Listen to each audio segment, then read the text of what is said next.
It's time for Windows Weekly. Paul Thurrott is here. Well, actually, he's in Mexico City. Richard Campbell's here. Well, actually, he's in Oslo, Norway. But we will meet in the middle to talk about Windows Copilot Plus PC Day is just around the corner. Microsoft pauses the rollout of 24H2. Could this be to update recall? Patch Tuesday for Windows 11. And Paul and Richard's thoughts about Apple's AI performance at its WWDC keynote on Monday. All that and more coming up next on Windows Weekly. Podcasts you love. From people you trust. This is Twit.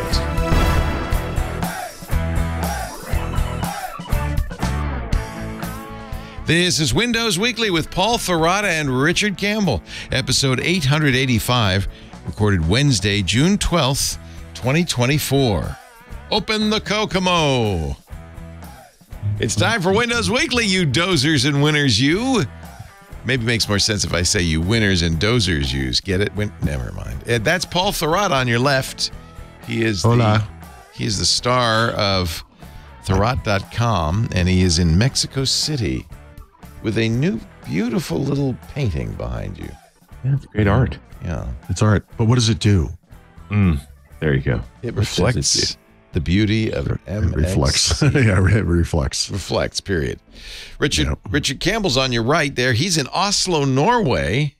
Hello. And his art is a hound dog. I will. I kept it just out of frame, but I will return it to the frame now for you. People are going to ask, what is that? Yeah. And now they will know. What is that? Because it is casting a very strange shadow, yeah. Strange little shadow. If this is a horror movie, that shadow will get a little closer to him as the podcast progresses. It does look like a Five Nights with Freddy character, so it's really something. That. I don't know. Apparently, there are other animals in other rooms. Oh, they made a mixture of them. So yeah, there's a hotel in Providence, Rhode Island called The Graduate that I stayed at. My daughter and I stayed there. We had separate rooms, and she said, I can't stay in my room. There's a terrifying plaster frog lamp. And I said, hey, good news. There's one in my room, too. Yeah, I was going to say. In all the rooms. In my room. Yeah. All the rooms. All the rooms. Hey. I did a gig for a company in Canada once, and they just put me in Delta hotels, and all of them were decorated identically. The only way I could tell which one of the Deltas I was in was to read a letterhead. Oh, that's so weird. No other way. Yeah, but why not? It was super. It's cheaper by the dozen. Yeah, no, and happy Groundhog Day to me. Deja vu much? So, over and over again. Speaking of days, the 18th is, as Paul has coined it, perhaps unfelicitously. Yeah, we probably need a new term. C-Day for Copilot Plus. It's like D-Day, but for other PCs. That's the 18th, right? But it's the 18th now? Is it the 18th? I don't know. 18th, right? I could be wrong. Okay. I could be wrong, too. I could be wrong. I just say things. Who cares? So let's start with recall. I got to tell you, Paul, and you can confirm or deny, but last week where you were saying, hey, wait, hold on, recall, it's not even out yet, just hold your horses. And then shortly thereafter, Microsoft said, yeah, okay, we're going to make it opt-in and we're going to make it more secure. I felt like Paul must have known that. No, I did not. You did not have early advance notice? Look, I'm just reading the room. Yeah, I mean, nobody has more complaints about Microsoft than I do, right? I mean, but the one thing I will say about them that I guess is semi-positive is they do respond to this kind of feedback, And look, this AI stuff is super important to them. They want to get it out in the world, et cetera, et cetera. But, you get pushback from a certain customer segment, which is their commercial customers. And you're going to make some changes. So, no, I didn't know about this, but I knew they would respond, right? The thing is, the clock is ticking, and this creates kind of an interesting conundrum, timing-wise, because of the rollout of these Copilot Plus PCs on which you will get this feature, right? So I will say their response, came late on a Friday, right? Typical. I guess I could have predicted that one, honestly. Maybe I should have. The only substantive change, honestly, was that opt-in bit, because they told me it was opt-in at that event. And the way they've been describing it since is optional, you know? So optional, I mean, I'm not sure how that's different. It's different because it's going to be it would have been enabled by default, and then you could optionally turn it off. That would be opt out rather than opt in. Yeah. Both of those things are optional too. So they describe it as optional as well, this is, it's a dark pattern. I mean, in a way, the screen that out, the sort of negative option billing, that's the dark pattern. The dark pattern was the wording of the screen and the out of box experience that didn't say yes or no. It said, this is what's happening. If you don't like it, do you want to turn this on yourself, or do you want us to turn it on for you? Asterisk, we are turning it on for you. Yes. So yeah, I mean, that's important. And honestly, that's not unprecedented, but we live in a world where Microsoft is auto-enabling things like OneDrive folder backup, even after you've explicitly said no multiple times, right? Mm-hmm. So last week we talked about dark patterns, or 2 weeks ago, whenever that was, and I'd written an article about this, and the use of language to make it look like if you allow us to track you more, you'll have a better web experience. When in fact, if you allow us to track you more, we have more information to sell to advertisers, is the real reason we're doing that. And maybe those advertisers will tomart you with ads of things you've already bought. Yeah. So look, I very much disagreed and still disagree with all those people who bitched and moaned about this ahead of time, because that did not represent the shipping code, but specifically on Copilot Plus PCs. But you know what? This is like sometimes you do the right thing and have a bad outcome, and sometimes you do the wrong thing and you have a good outcome. So, do you think what Microsoft did is adequate? There's no way to know. See, here's the thing. So, still haven't seen it. We don't really. Yeah. know. We'll talk a little bit later about some of the Apple stuff, for example. So, in both these companies' cases, you make these claims, you're doing this thing, and it will get out in the real world, and things will happen. We used to experience this back in the day when beta testing versions of Windows was a formal thing that was well constructed and done over a long period of time, and everything seemed great. And then the thing got out in the world, and all of a sudden there were problems no one saw during the beta or anticipated or whatever. So I can't. No one can claim it's going to be fine, and we'll see. But this is too important for Microsoft not to get right, and I hope. I mean, I don't know. I hope they move quickly to fix whatever problems may come up. But the big thing to me, like I said, is just making it opt-in. That's how this should have always been. Certainly, the way the IT person looks at it is, tell me it's off by default, or that I can make it off by default. Yeah. So by the way, the IT story here is actually really interesting. Mm-hmm. IT can allow recall on a PC that they manage. They cannot automatically just turn it on.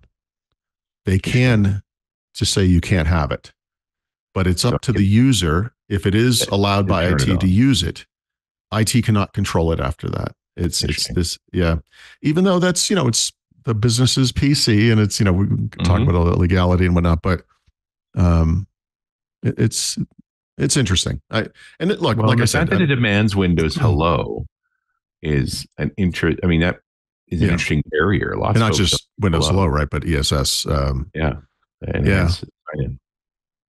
Yep. Yeah. So we'll see. Stuff. We'll see. Yeah. One of the promises of recall was that you would sign into a PC where someone was using recall with a different account, and it could be an administrator account. And, if you've ever done this on your own PCs, you can browse the file system, go into that person's account. It will give you a little warning, like you don't have the rights to access this, and you say, click whatever, give it to me. And then it spends a little while and you get in. And one of the promises with recall was that wouldn't work with the recall database, that this thing was private to that user. It was like basically per user encryption, right? Mm-hmm. And one of the things they changed, although again, this matches what they said originally, was user accounts on these PCs will be encrypted per user. So you can't do what I just described with recall, right? You can't, as an admin, get into that part of the disk. Yeah, I mean, that's what you said you were doing. So great. I think a lot of what they announced on Friday was like, but you already said you were doing that. Like this was what you said you were doing. So it's kind of hard to say how much actually changed, but But the big one, opt-in, is that's such a huge victory, and it's the type of victory we haven't gotten in Windows. I can't even think of another example. I mean, Much forever. at all. Yeah, it's been definitely sloping in the opposite direction. There's been more and more, and in fact, I don't know if this is in the notes, but the 24H2 does more of this as well, where for individuals they're requiring more and more Microsoft account to do anything. They really want to push you down this path, and that's true of Recall. An NSA account, an Entra account. I'm not sure about the Entra bit, but I mean, for example, some of the Copilot Plus PC features, you get, free co-create and paint forever, unlimited number of images, but you have to sign in with a Microsoft account, Right. Well, try using a Windows 11 PC without a Microsoft account. Yeah, I mean, I would. The reason I signed in with a Microsoft account personally, well, there's a bunch of reasons, honestly. It does the auto encryption stuff and whatever, but there are, in fact, Microsoft products and services that I use that you have to sign in to use, like OneDrive, right? Mm-hmm. Or you could say, look, I'm going to use a local account. I know what I'm doing. Like, I'm going to secure it properly. But I want to use, whatever it might be, an Outlook app or Microsoft Office or OneDrive, like I said, at the Microsoft Store. You could sign into those apps, just those apps, with your Microsoft account. And to me, it's like, well, I mean, if you're going to do that, just sign in once. Like, why would you, why go through that, So anyway, I look, no matter where you took a stance on the recall debate, this is nothing but good news. Mm-hmm. There are additional protections they're enabling. This is the type of stuff I feel like they would have enabled over time. They were really, reasonably, but not surprisingly, really tried to push this notion like, look, this thing's a preview. It's not going out to that many people. We were going to use this time to gather the feedback and make improvements to the product. There will come a day in the future where Recall is rolled out to many, many more computers. And by that point, we expect it to be where it needs to be or whatever. Right. So I don't know. I guess like everyone can just kind of, I did it. Whatever stance you took, you can feel good about it. It's fine. It's all good. So there you go. Yeah. But here's the dark side or the downside. We're careening toward this thing, which I agree, C-Day, not a great name. Copilot Plus PC Day, a little lengthy, but these things are coming. And you got to know they're in boxes at some point in the distribution chain somewhere, right? And now Microsoft has just said, actually, we're going to change this major feature, a feature that impacts the out-of-box experience that you see when you press the power button for the first time. How the heck are they going to handle that, right?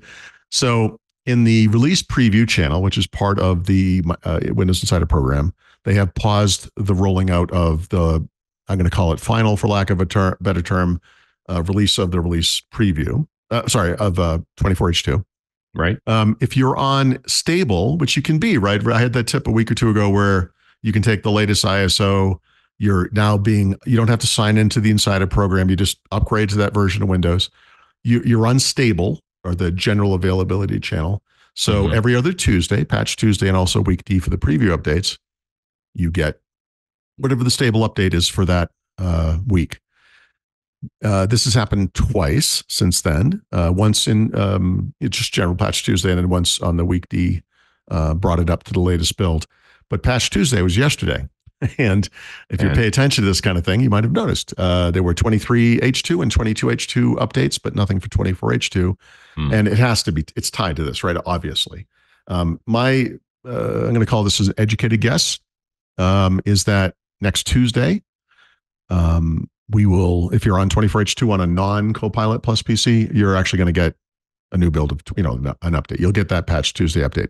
I think this has been delayed because they're making these changes to update, and that anyone who buys a Copilot, like the first wave, the first shipment of Copilot Plus PCs, perhaps, unless they have some way to update them in the box, like Apple does now, I guess, with iPhones.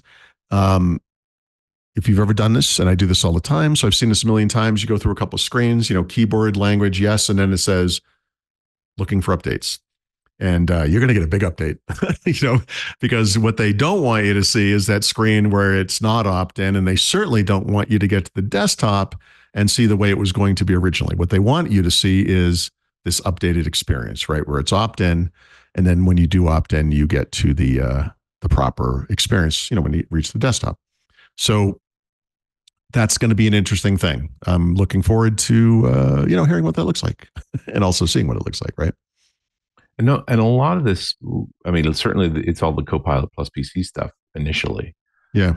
I mean, it's interesting that 24H2 got delayed, possibly for things that were only going to be for Copilot Plus PC.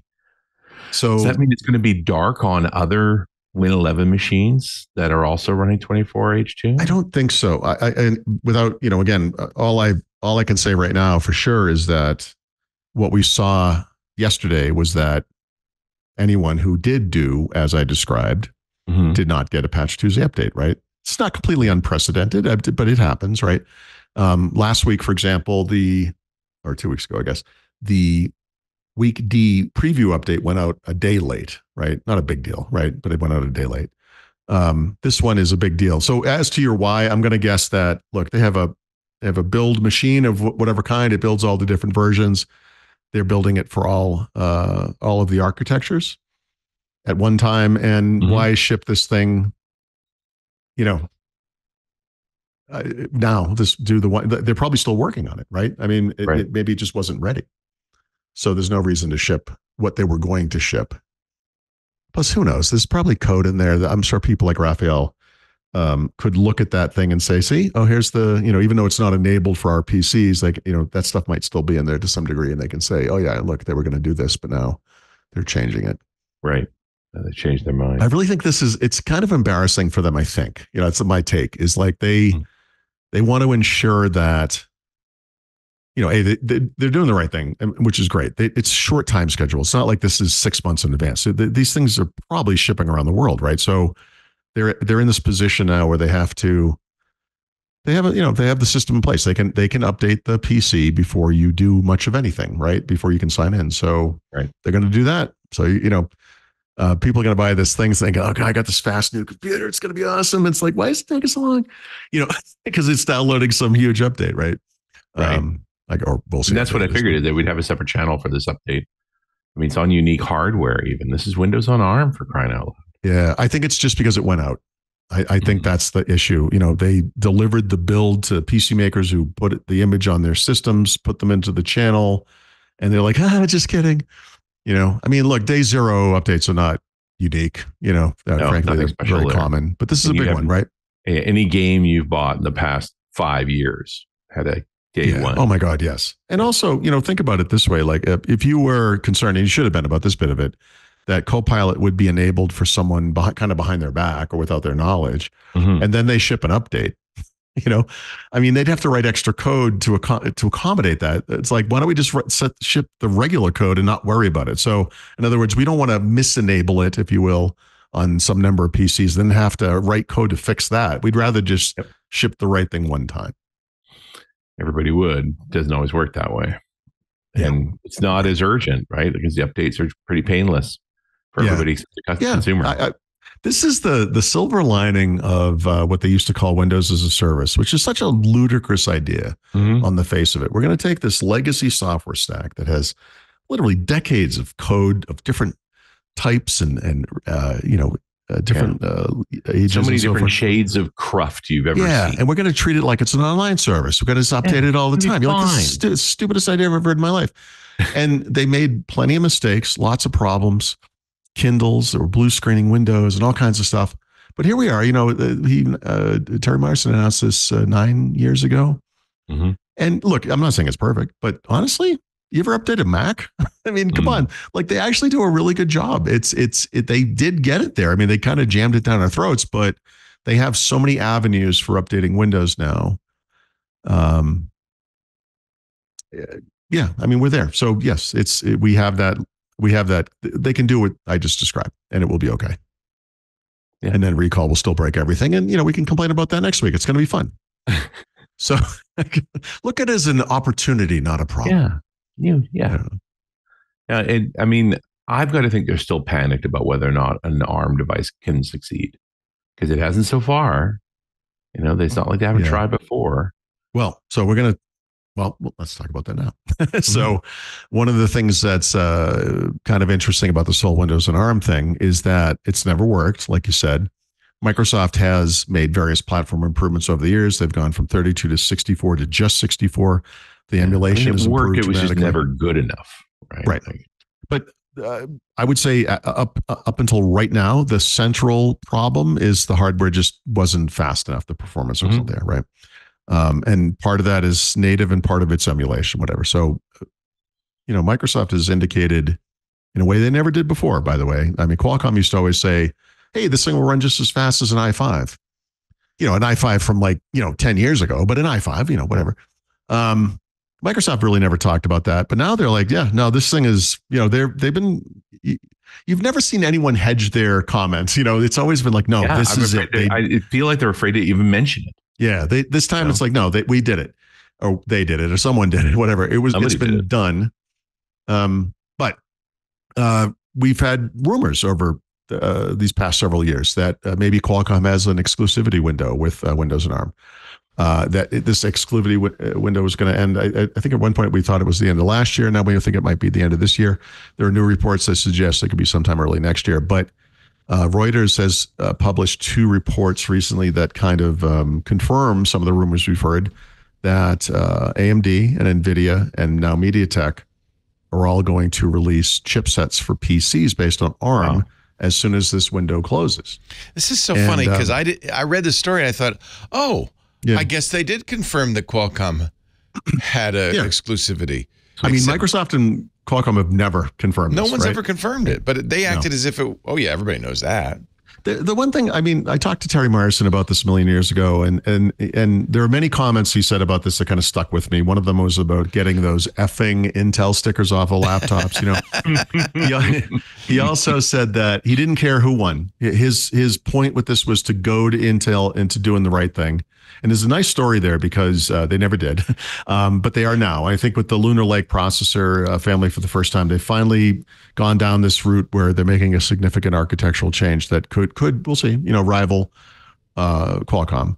But Qualcomm also, one of the things he said was, when you look out at the ARM world of the day, and today too, outside of Apple, I mean, who else is there? I mean, Qualcomm is the only company big enough that ships enough chips that they could stand up to Intel, right? And I think that explained it. And I don't know this, right? You get these kind of vibes and you see rumors and things, but I feel like this Nuvia purchase for Qualcomm and this push to make Snapdragon X really makes sense. Required a deep investment on the part of Qualcomm and Microsoft because I don't know that these things are going to ship in a volume big enough to justify Qualcomm's investment alone, right? That whatever billions they spent, like they're going to have other companies offering other chipsets alongside them pretty soon. And I feel like the last year or two has involved these two companies kind of, I almost said collude. That's not fair. Partnering to make sure this happens. And by happens, I mean like happens correctly. Like this is like what we've been waiting for. So I think it's on both of them to make sure this works. But that arrangement is still going to end. And, Brad was saying this morning, for example, like, it's going to be really interesting to see what, say, NVIDIA does in particular, because there's some pretty good game emulation stuff happening on Snapdragon X, like really good actually for what it is. But, what we miss in the ARM world, including on Apple, really is this kind of notion of like a dedicated GPU. And I'm not saying we're going to see add-in slots or anything, but, NVIDIA graphics, even if it's integrated on an SoC and an ARM system, is very interesting because not just for games, but a lot of our AI workloads today target GPUs, and they'll make sure that this thing hits that that specification as well. So there could be some good competition. It's horrible. This hasn't even happened, and we're already looking at kind of the next thing, which is so typical and terrible. But I think I know a lot of people still doubt ARM, and I know a lot of people think, well, maybe at best this will be like the third option. It will be like a mini AMD or something. I still think this could be. It's architecturally simpler. Like there's a lot of advantages to going to ARM. Yep. It's just the native install base. It's like how much stuff is actually built. You have to accommodate it. Yeah. This is why RT failed. The ARM chips of that day weren't powerful enough to emulate x64 or x86 code at the time. Didn't have the backup solution. Yeah, And it was no fallback. It was not right? at a time when it was easy to convince developers to do anything in the Microsoft space. Yeah, so the two big things that have changed is that the emulation is much, much better. So you get, if you have to run an x64 app, I'll call it a 64-bit x86 app, you're going to get decent performance. Like most apps probably won't notice. And then just the general performance slash, I'm going to call it native app compatibility stuff. Microsoft put out all the tools for that. There are kind of hybrid apps that have our x8, like 64 and have it's like ARM64, whatever that's called, ARM components. So the important bits are running natively on ARM. And then there's a great slide that I think Qualcomm showed where it's like, here's the ecosystem. And if there were 75 apps on that slide, like 70 or maybe 68 of them were native on ARM or would be by launch. I mean, it's gotten a lot better, Yeah. I think they've got a better relationship with the devs. I think the emulators are way better. I think the migratory stack is better. It's easier to move software to it. And they've definitely seemed to have gotten more attention that folks are interested in getting your app across. It's a snowball effect too, right? When Google came out and announced Chrome native on ARM, again, you get the disbeliever types, and it's like, oh, does this really mean anything? I honestly, I think it means a lot because I think that says something to the world, to other developers, like, okay, maybe we need to, there's a lot of big companies that are looking at this and saying, I think this is going to work. Like this is going to be a thing. Yeah, it's worth putting energy into. Yeah. I mean, I won't be able to do this anytime soon, but some PC company offered me a laptop to review, and I almost knee-jerk kind of responded with like, yeah, if it's not based on ARM, I'm not doing it. Which is stupid. I don't know, which is stupid. It's just stupid. Like I did not respond that way. The imp of the perverse invaded you. Exactly. I'm getting ahead of myself. It's tempting. It's tempting. Yeah. Right. And there's always the possibility those PCs will arrive whenever they arrive. And, maybe they're not as good as I think they're going to be. I guess we'll see. That's happened before, right? I've never been disappointed by technology, Leo. What do you mean? I've never been wrong about anything. You have to leave that possibility open. But I do think the nice thing that's happening here, regardless of, who wins, and it's not super important that anyone wins really, but that Terry Myerson belatedly will get what he wanted, which was that Intel and AMD too are changing the architecture of their chips to better accommodate this world of super mobility, big uptime, high efficiency, the performance per watt thing. And this is why competition is good. Arm or won't. This is why it's good. Exactly. That's exactly right. This is why choice is good. And if there's one thing the Windows world offers, it's choice. Yeah. Yeah, but I said this on First Ring Daily this morning, so apologies if you're one of the 3 people who listens to that podcast. But this is an important point because we live in a big tech era.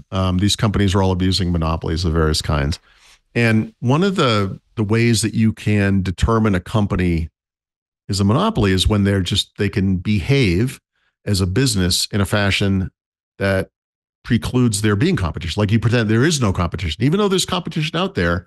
No matter what they do, it doesn't impact what you do. Right. And that's the way Intel has behaved, frankly, over the past 20 years. Right now, does Intel have a monopoly in the PC space? I mean, certainly don't they? Anymore. I mean, right? There was a time. Yeah. I mean, even today, they have a dominant position. We can all agree they're struggling to a certain degree, but they're still, I mean, the majority of x86, whatever chips that go out, or PCs that go out in the world are still based on their chipsets, right? You know how I'll know when it's really happened is when people come up to me, as they used to do, and say, should I get an Intel or a Qualcomm PC? Right. They used to say Intel or AMD briefly. There was a brief period when the Team Red had some parity. They don't do that anymore. And no one has said to me, should I get a Qualcomm or Intel PC? No. Well, of course, you would never say yes to that today, right? I mean, the existing computers are horrible in the end, right? They will betray you. You may have that 15 minutes where you're like, this isn't too, oh, damn. Like it kind of hits you like that. But all I want of this world is not what Microsoft wants. When you think about AI PCs and Copilot PCs, what we're really talking about here are PCs that have MPUs that run AI locally. And I'm not saying I don't care about that. I don't mean it that strongly, but what I really want is what I got on the Mac side with the MacBook Air, which is this thing that's really thin and light and silent, super fast, gets all day battery life, really, not pretend all day, not I can run a video and watch movies when like actual, yes. Yeah. And look, I'm a Windows user. I'm used to compromise. I will accept 3 of the 4 of those things or whatever number it is. We'll see. That would still be successful to me. The fact that we are in this AI era that's unfolding and these things will have MPUs is interesting and good. But, remember before this generation, these things were called always connected PCs. Right. And the PCs we're about to buy, I don't think any of them have a 5G chipset. That used to be a primary component of it. Today, we're talking about AI and Copilot Plus, right? It's not really about always on, always connected kind of stuff. Although that's still useful, but I just want, I brought the Mac here. I don't use it that much. I have a review laptop with me, not an ARM one. I can tell you that, but I open the lid. It doesn't matter if it's been like a day or 2 days or a week. It comes on instantly every time. The battery life hasn't really moved at all. And I can tell you when I open a Windows laptop, and I have whatever number, I have 4 or 5 of them here. It's like spinning a roulette wheel. I have no idea what I'm going to get. And I've certainly noticed my Studio 2 on the road. If I don't, every couple of days, you definitely have to restart it. Yeah. It's cranky. That's not this good. new computer behaves not all the time because again, it's random. Computers are just, they're stupid and unreliable, but brand new computer. I'll open it and I wait, nothing happens and I'm okay. And I hit the button to power it on and it waits. A little thing comes on and you're like, is this just booting up for the first time ever? What is happening? Like, what is this thing doing? Brand new. Like, this is a brand new modern device, latest chipset from whomever, not Qualcomm. Why is it like this, right? Which is what leads me to almost respond to a PC maker with, I'm not reviewing this unless it's based on Qualcomm. Wow. I want that experience, right? Yeah. Well, you don't know if you're going to get that yet, right? That's exactly right. Because it could be Windows. It might not be the hardware. I know it's Windows. That's exactly right. Yep. Exactly right. So we shall see. I don't know. Qualcomm, look, Qualcomm does have a rich history with a lot of things and a lot of them with their chips, efficiency and performance and power management and, the instant on stuff and also connectivity and blah, blah, blah, whatever. But so I do feel like just being on Qualcomm is in fact going to help to some degree. And the question is going to be, do you think we'll look back at Monday, June 18th, and we'll be looking back at, or Tuesday, June 18th, and we'll be looking back at it, by the way, next week, and say, hey, this is the day everything changed. This was the iPhone moment. Yeah. I mean, that's one of the possible outcomes. You're putting that further out because the day the iPhone shipped didn't change. No, that's everything. A good point. It took time later. Yeah, it took a while. Yeah. Yeah, but you know what? The iPhone accomplished, even on day one, that thing that I want for Qualcomm and what Terry Myerson wanted for Qualcomm, which is you see it as a competitor or you see it as a person who's using whatever stupid flip phone you had at the time. And you were like, you know what? I want that thing. I may not want it on Apple.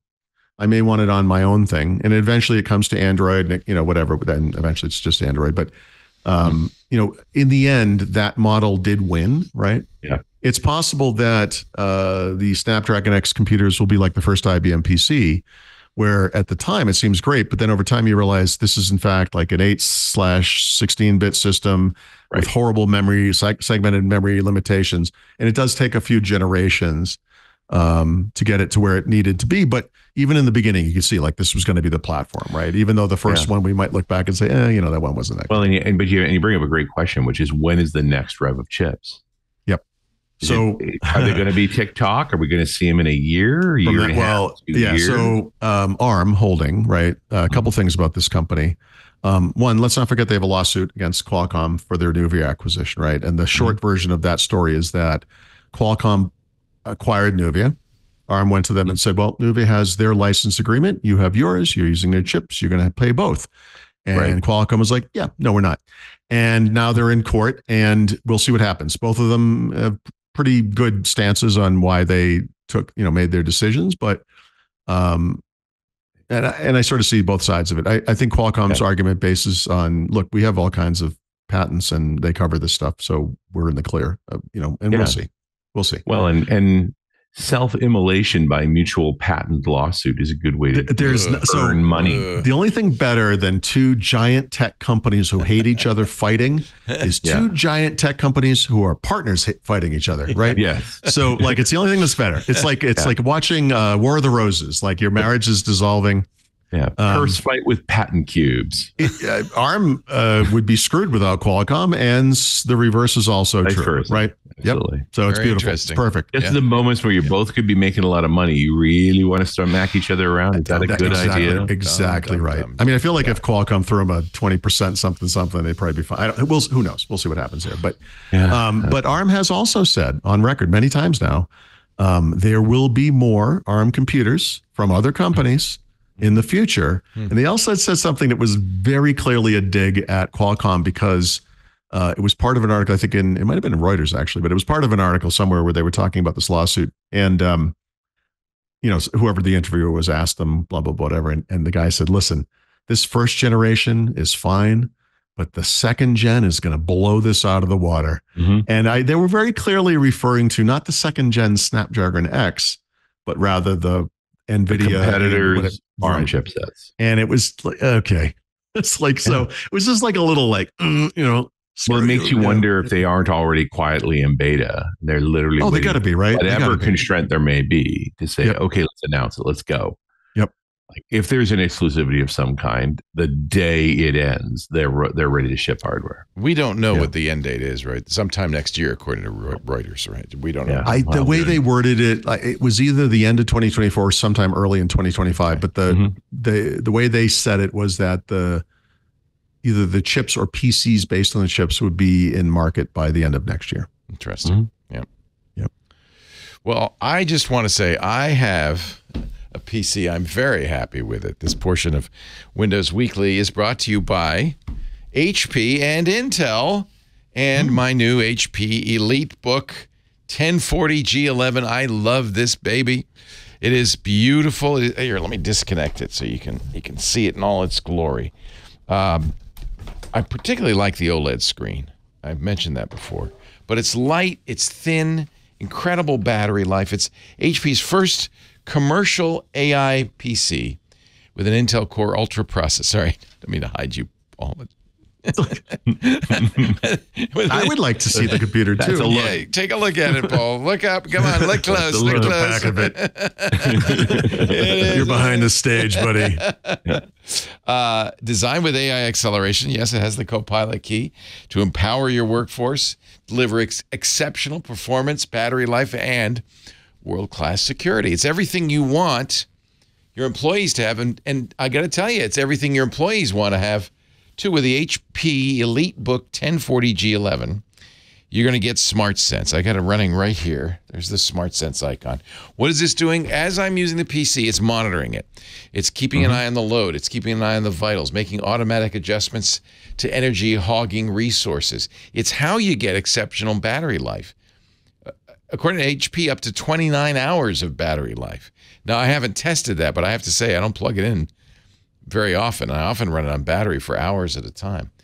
But that's because SmartSense is monitoring and balancing the battery, the fan, the processor, everything that runs. When you need performance, you get performance. When you're just kind of sitting there thinking, it goes into idle. It's really remarkable.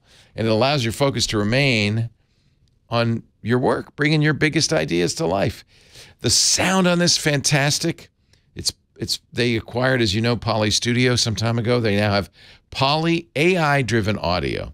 Plus Windows Studio effects built right in, which is a fantastic way to make your Zoom zip. Automatic face framing. It does eye contact, which is really cool. You're always looking at the screen when you're on a Zoom call. But with the eye contact, you're always looking at your people, at your peeps. It's got really nice, I did try this out, adaptive dynamic voice leveling. You get incredible optimal vocal clarity with background noise reduction and more. So it knows what the ambient sound is, it knows what the environment is, and it optimizes for your voice. Does a great job of that. And of course, as I said, Copilot is built in. Let me just push the button. Bing! The AI assistant that automates your workflow. by suggesting personalized optimizations and streaming for efficiency. Or in my case, funny pictures of Paul and Richard. Using Learn It Now. This is, you know what? This is why employees love it. It's a very friendly, easy to use, lightweight, good looking PC. It doesn't look like your work computer, but I gotta tell you, with that HP Wolf Security for Business built in, this is the kind of computer your boss also wants to buy. Helps you manage your time effectively, set priorities, be more productive. Windows 11 Pro on this baby, the latest Intel Core Ultra 5 or 7 processors. As I mentioned, the 14-inch OLED display sings. It's beautiful. You get a 5-megapixel camera, the HP Wolf Security for Business, and a whole heck of a lot more at a really great price. This newest laptop will adapt to your employees' personal needs and behaviors so they can regain meaningful time and focus on meaningful work. So there. Go to hp.com. This is making my life more meaningful. Go to hp.com, search for this baby. Oh, it's so pretty, isn't it? The HP EliteBook 1040 G11. To learn more today, we also have a link in the show notes, so you can just go right there. hp.com. It's the HP EliteBook 1040 G11. And no, you can't have this, Paul. It's mine.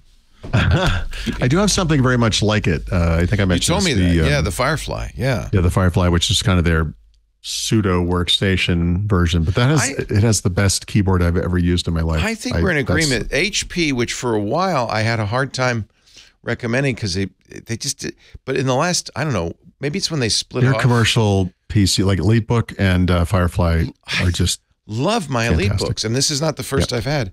They've really knocking it out of the park again and again and again. So highly recommend this, the HP EliteBook 1040 G11. It goes to 11. All right. What's next? We got to talk. Actually, before we move on, just real quick, because there were two just kind of software-related ARM things that may be of interest. I don't remember the exact timing on this, but earlier this year, Microsoft started talking about super resolution coming to Windows 11, and this is that video game upscaling technology. Although, honestly, this should be used for anything video-related, right? Videos, etc.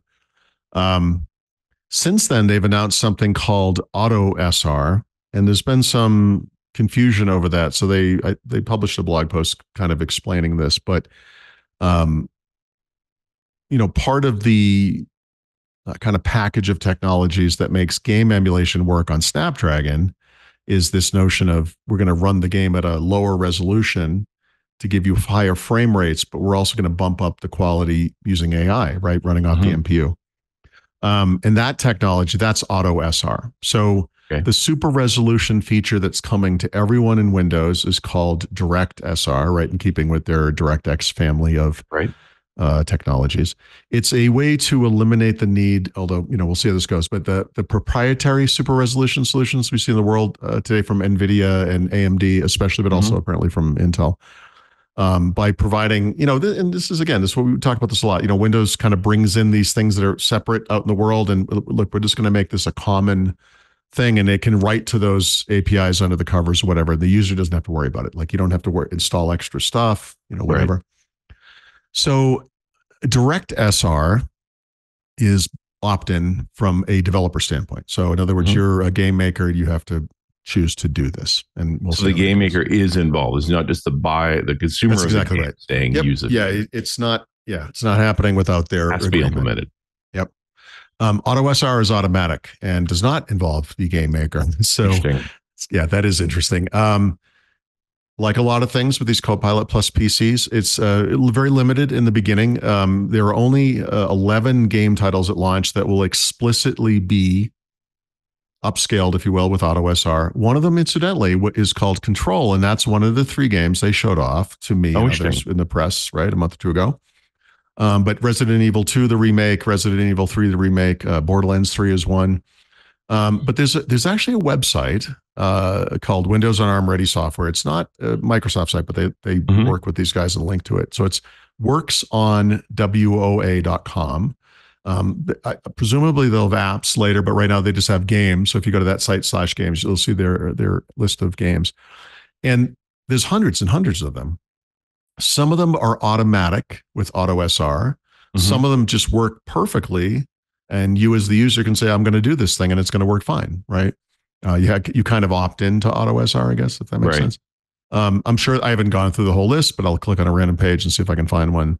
Yeah, like some of them are perfect. Some of them are like playable, right? Which is playable is a subjective term. Much lower bar. Yeah, but if you click through this list, you'll see like there's a lot of, this is a lot of games. So I think eventually, or maybe even right away, it's probably going to be a pretty good solution. And it's the type of thing. Why can't we do this everywhere? And I think this is a big part of I'm going to call it the Copilot Plus PC story, which is they're limiting this in the beginning, better or worse, whatever they are. I feel like over time, they're not going to, that this is, this stuff becomes part of Windows, Yeah. We'll see. Yeah. I mean, always with this scaling stuff, does it do damage to the game? Can you say don't do that?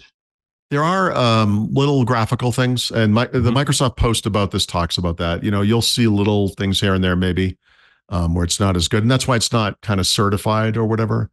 But by and large, I mean, I'll talk about this at the end of the show. But I've been playing some games on PC here in Mexico, and when you're using a laptop, you have to put up with some things like lower resolutions and, you don't have as much horsepower, but at least you're now in the master race. Like that's something. I still have I'm a mixed race. Nice. That's the way I would say that. But I think it's acceptable. In other words, already even with the Meteor Lake generation of PCs, which honestly, that chipset, they're dropping it like a bad habit. If you look at Lunar Lake compared to Meteor Lake, it's like Meteor Lake didn't even happen, Yeah, they look like they're just scrambling. It just looks stupid. But the one big advance in Meteor Lake, well, that's not fair, but the biggest advance might be the integrated graphics, right? Every 5 to 7 years, Intel will improve their integrated graphics. The first time was for Vista, remember? And they did that with Meteor Lake, and it was a major double-digit improvement in performance. And there are certain games you can play even on I think it's called Intel Iris Xe graphics with a Meteor Lake processor. If you have enough RAM, it's not like a real GPU, if that makes sense, but you can play some, it's pretty good. Yeah. Pretty bueno, as we say. So the Snapdragon stuff with AutoSR, I guess. Right. I think is actually a step up from that. And apparently Lunar Lake is another gigantic improvement. And I think this makes it more viable to play games on more systems than was the case like a year ago, which is, if you care about games, I think this is important. It's good. So all this stuff is good. Yeah. It'll be delicious. But talk to me about what's happened with Windows 11 here, because I didn't get patched and I'm okay with that. Well, what do you run? What do you mean? What are you running? Like, what do you didn't get patched on what? Like, what's your system? I think I just got 23H2. Oh, you should have. Yeah, you should have gotten a fix. Yeah. Like last 2 weeks ago the preview update went out late. They did announce, a patch Tuesday update for 23H2 and 22H2, right? The two supported versions of Windows 11. No, you're right. I did get the cumulative update yesterday. Okay. Yeah, it's not, there's not a lot you would have. No, I didn't even notice. Yeah. I guess I left the machine on overnight last night. So sitting in the hotel. This is part of that roulette wheel. Sometimes you wake up and it's like you run your browser, you have to sign in, whatever, and you run the browser and it's like, Edge or Chrome or whatever you're using. It's like, didn't shut down properly. Like, really? Yeah. Interesting. And those 100 tabs you had open, that was nice. Oh yeah, they're gone. Yeah. Yeah. What happened on the internet is staying on the internet. Yeah. And the browser history, nope. Yeah. Usually that works pretty good, right? But that happens. Most of what it was 24H2 that got frozen, and it's probably due to this recall. The recall thing. Yeah, that's my guess. And we talked about that. I just they could have obviously shipped something for x64 systems, right? They could have. But I think without knowing how Windows is built today, from their perspective, I feel like this is a feature flag that they just deliver it to certain hardware, but it's on everything. So what? Just leave it. And also, who cares? I mean, well, from Microsoft's perspective, in other words, Microsoft documented in a Windows Insider blog post that you could, as a normal person, not insider, download the ISO, install it, and be on stable. And they literally said explicitly, you will be updated on the stable path. So every time there's an update for 23H2, you're going to get it. And I took them at their word. So it has happened twice, but yes, with this patch Tuesday, it didn't. And look, this is one of those looks like a duck, sounds like a duck, quacks like a duck kind of things. I mean, I can't be 100% sure, but based on all the available evidence, I have to think it's recall related. And the timing. Yeah. It's going to be an interesting day when the Copilot Plus PC ships. And that's true even if you don't care about them, because if you're on 24. Yeah, I kept wondering if it would just be a separate build. I mean, it's already ARM. Like, I'm not sure how they're delivering that. And it's specific. A lot of things that are here that we're talking about are so specific to the hardware. It's like we have its own build. It's kind of so confusing. There's kind of a base 24H2 that exists as it is today. There are the Copilot Plus capabilities that are built on top of it, which I don't know how I don't know how it's packaged. I mean, is it just really Windows 11 and like you said, a feature flag kind of thing? Probably, right? On those PCs, there's going to be 40 something models, right? That are built in, right? So, how does that differ from an x64 PC today on 24H2? It's kind of hard to say. How will it differ in the future? Also hard to say. Microsoft has said, look, there's going to be two kind of major milestones for this release. One of them is happening right now, or delayed to next week, whatever. Probably almost certainly, this is not the right term, but yesterday, barring the recall problem, almost certainly would have been the so-called final release of the qualified first version of 24H2, the version that will ship in Copilot Plus PCs, right? But you could, as a regular PC user, they're letting you get it 6 days before they're supposed to be released. Like, just I know, it's sliding under the wire. Yep. It's insane and maybe unprecedented. Maybe, right? But then again, in the history of Windows, this first generation machine, and you're going to open it up, and it is just going to suck down your internet for a while. Well, we're going to find out how bad the fan noise is then, aren't we? So it's going to be a good test. Or it's just going to burst into flames. Like, nobody really knows. Don't put it on a couch. That's my advice. They call it a laptop, but don't put it on. Don't put it on your laptop unless you're freezing. Well, we'll see. I mean, you want to be sterilized. I don't know. Whatever floats for you, right? Yeah. But the thing is, 24H2 testing continues, right? A bunch of the stuff that will ship even on Copilot Plus PCs, including recall, will be in preview, right, for much of this year. And then October, we'll call it, will come, and we will know more by then. I have a feeling this summer we're going to learn more about other features, not major stuff like recall, but little things that will occur for everybody in 24H2. Perhaps in the Ignite timeframe. Yeah. And I don't think this is in the notes, but I did write a thing. Did I publish it yet? Yeah. I wrote a thing today about some of the weirdnesses about this whole bifurcation of the two sides of this, right? So if you open Microsoft Paint right now, you will see a feature called Image Creator. An Image Creator doesn't use an MPU. It doesn't hit your hardware in any meaningful way, but it does hit that back end of Copilot and Designer, right? The Microsoft Designer product.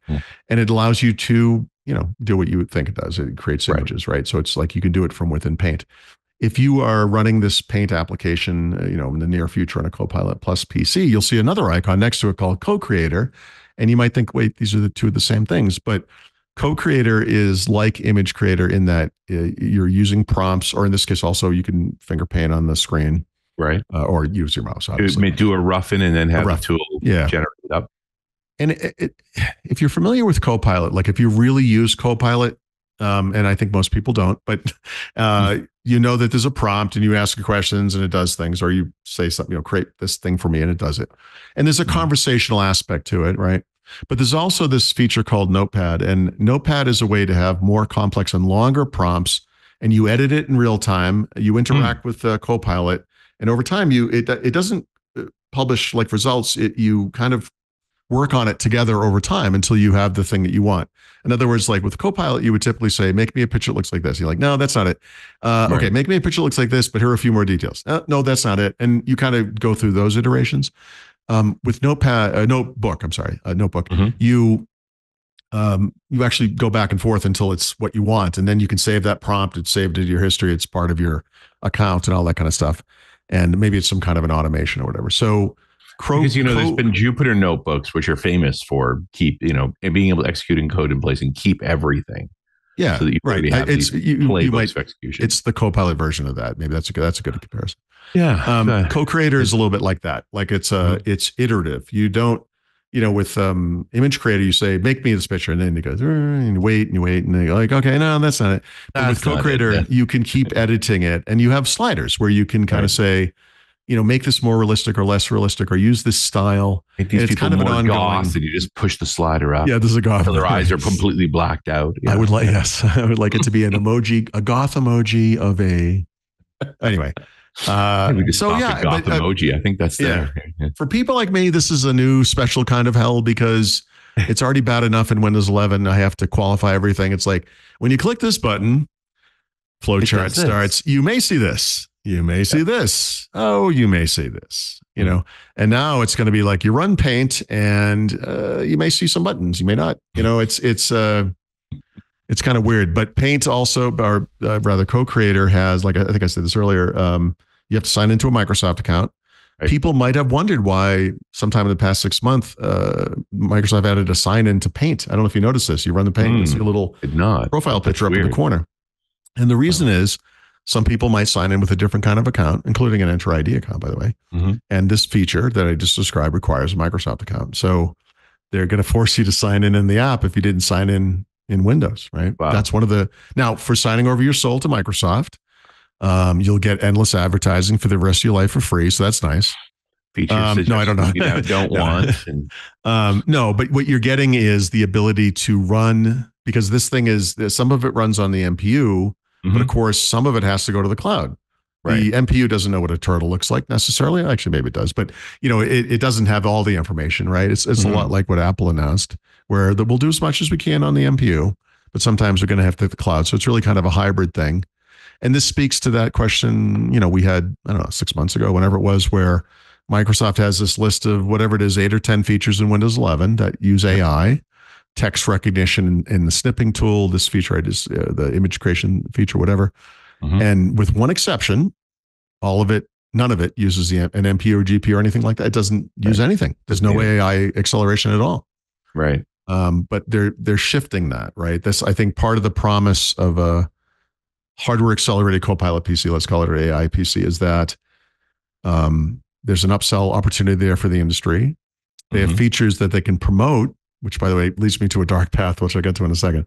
Yeah, well, I mean, think about it. But we'll think about it in a second. And you have, don't think about it now, okay? Later. Don't think about it yet. Don't overthink it. I'll do the overthinking here. No, is just that we have like these different versions of Windows 11, and now it's getting even more confusing. So the dark path I went down was, in writing about this, I sort of realized Microsoft today promotes their path of doing things in so many different ways. Banners, notifications, full screen things when you re-sign into Windows, it installs an update.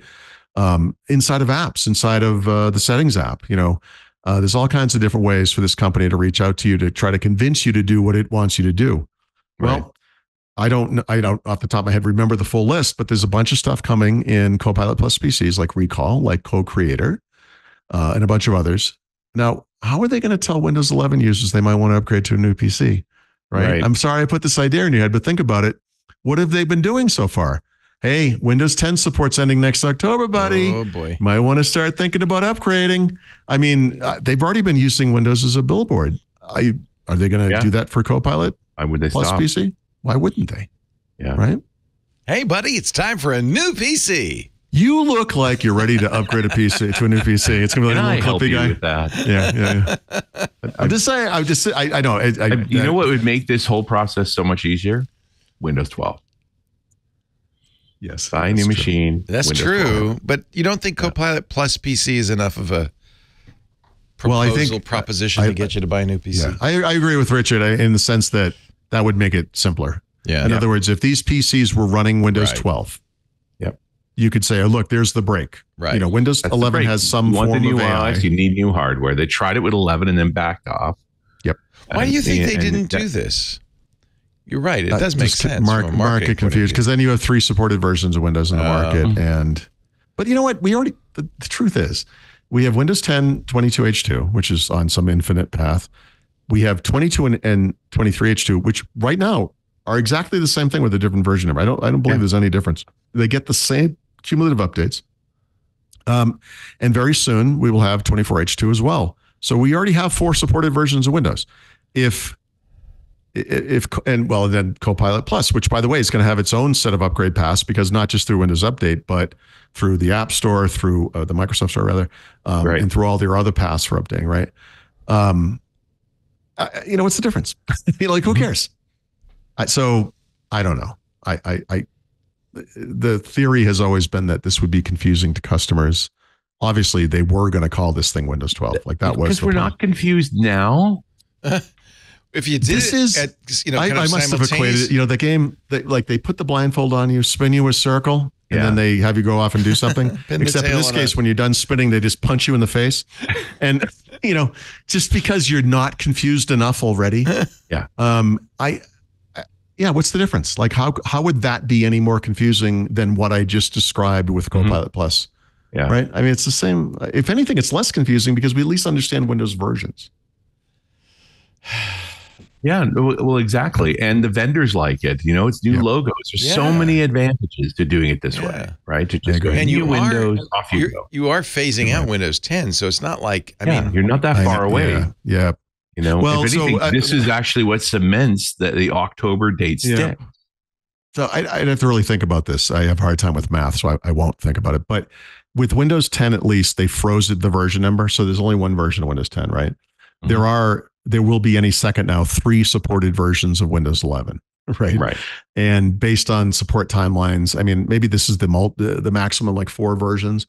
But once you introduce a Windows 12, it's going to be on the same updating system as Windows 11. So you'll have multiple annual versions of it, and we could reach a point 3 years down the road, let's call it, where all of a sudden we have 6 or 7 supported versions of Windows. And this is the nightmare mistake they made with Windows 10, where every year, actually twice a year, they were releasing a new version with their own support lines, and it got to be really messy. It was the opposite of what they wanted. Remember, they said, we want to get as many people as possible on this one version of Windows. Right. And then they made a new version of that every 6 months, creating, 7 massive numbers of versions that frustrated everybody. Yeah, that was the exact opposite of what they were trying to do, which is, perfect Microsoft, really.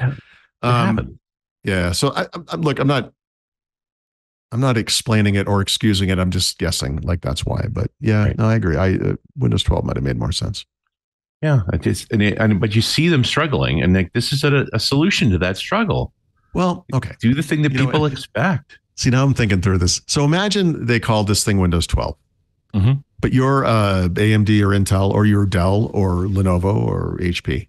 Yep. And you're like, look, Intel has these really crappy PC or chips that we have to put in our PCs now. Thanks. Mm-hmm. And what you're telling me is that after you announce Windows 12, we're going to keep selling Windows 11 on some of our computers? That's why they did it. Right. Because they don't want to say this brand new PC that you're about to buy won't can't run the newest thing. Exactly. I think that might be why, right? Because so here's the logical hold point then, till the exclusivity ends and the new vendors come on board. And then you can make a break. So this is going to require a bunch of things, but Intel, I have these are all theories. I want to be super clear when I'm not stating. You're speculating 100%. I am speculating, but Intel, just talking about these two companies, Intel and Microsoft, they have their own priorities, right? They're partners, but they also have their own go-to-market, whatever. I have to know, look, you have to agree. There were conversations between Intel and Microsoft where they're like, Intel's like, all right, this is what we're putting out this year. And Microsoft's like, can you just wait 6 months? Because that's crap. And we need this other thing. It's much better. I know you've got it coming. And Intel's like, nope, we're doing this thing. Yep. And we're going to call them AI PCs. And like, I wish you wouldn't do that because we're going to do all this AI stuff and that's not going to work. And I that's how I imagine that went down. Yeah. And then they had to invent a new name just to distinguish what Intel territory we were trying to grab. Intel last fall screwed their schedule around, released mobile chips first of this new thing. And we're like, okay, I guess we're moving on to Intel Ultra. And then CES came, they announced, what was it, 13th or 14th gen, I guess. Intel Core, not Ultra. And you're like, guys, come on. Yeah. Like, at some point, Intel and AMD and Qualcomm's already there will just have what we would now call Copilot Plus capable PCs. Right. They will be able to run this thing that should have been called Windows 12. Yeah. If the whole industry had just kind of waited a little while, we could have done it. But I think it was just different strategies from different companies were like, yeah, I don't care what you're doing. I've got my own thing. Yep. And look, Intel, I mean, they're going to sell, they say, 40 to 60 million of these things. Yeah. Like are they immediately orphaned? I mean, that's not fair. Those are good PCs still, right? I mean, they're viable. Orphaned a relative concept. It's not like it bursts into flames. Yeah, but they're already doing this with the Copilot Plus PCs. They just told you all your old machines don't get this. Do you think that's such a great feature that people won't buy a PC if it's not Copilot Plus, or is it more likely that some people will go the other direction? I know who wants to believe that. I skittered past that earlier, but that's one of the things I wrote about today, which is this notion that when I come to this kind of PC, what I'm looking for is that MacBook Air experience, which has nothing to do with AI, right? It's all about reliability, efficiency, uptime, performance, the whole thing, right? That beautiful magical package that shouldn't make sense, and somehow they do it, and it's because of that ARM chipset essentially, and then some also probably some good decision making on Apple's part. So I want that on the PC, and they're like, great, we're going to do that sort of, but we're going to call these, we're going to do AI, and you're like, yeah, okay, that's fun, but I don't really care about that, but that's what they're marketing. So I guess it's up to everyone listening or whatever to kind of go look at that list of Copilot Plus PC unique features, right? Recall, the co-creator, et cetera, and say, is this enough to get me to spend $1,000 or maybe $1,500 on a new PC? Yeah. Now, I don't know. To me, the selling point is the other stuff, right? Like the reason I would go to Qualcomm is not necessarily because of AI, although yes, I mean, that's neat. That's further in the list for me. Mm-hmm. It's the other stuff.